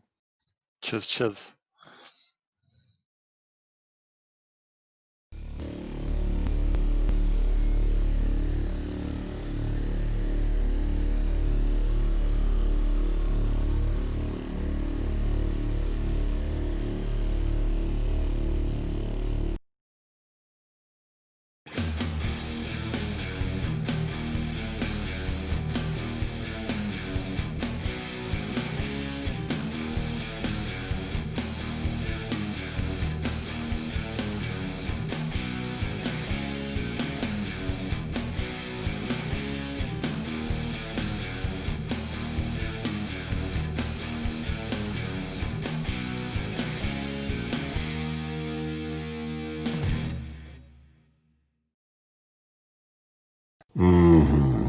Yeah.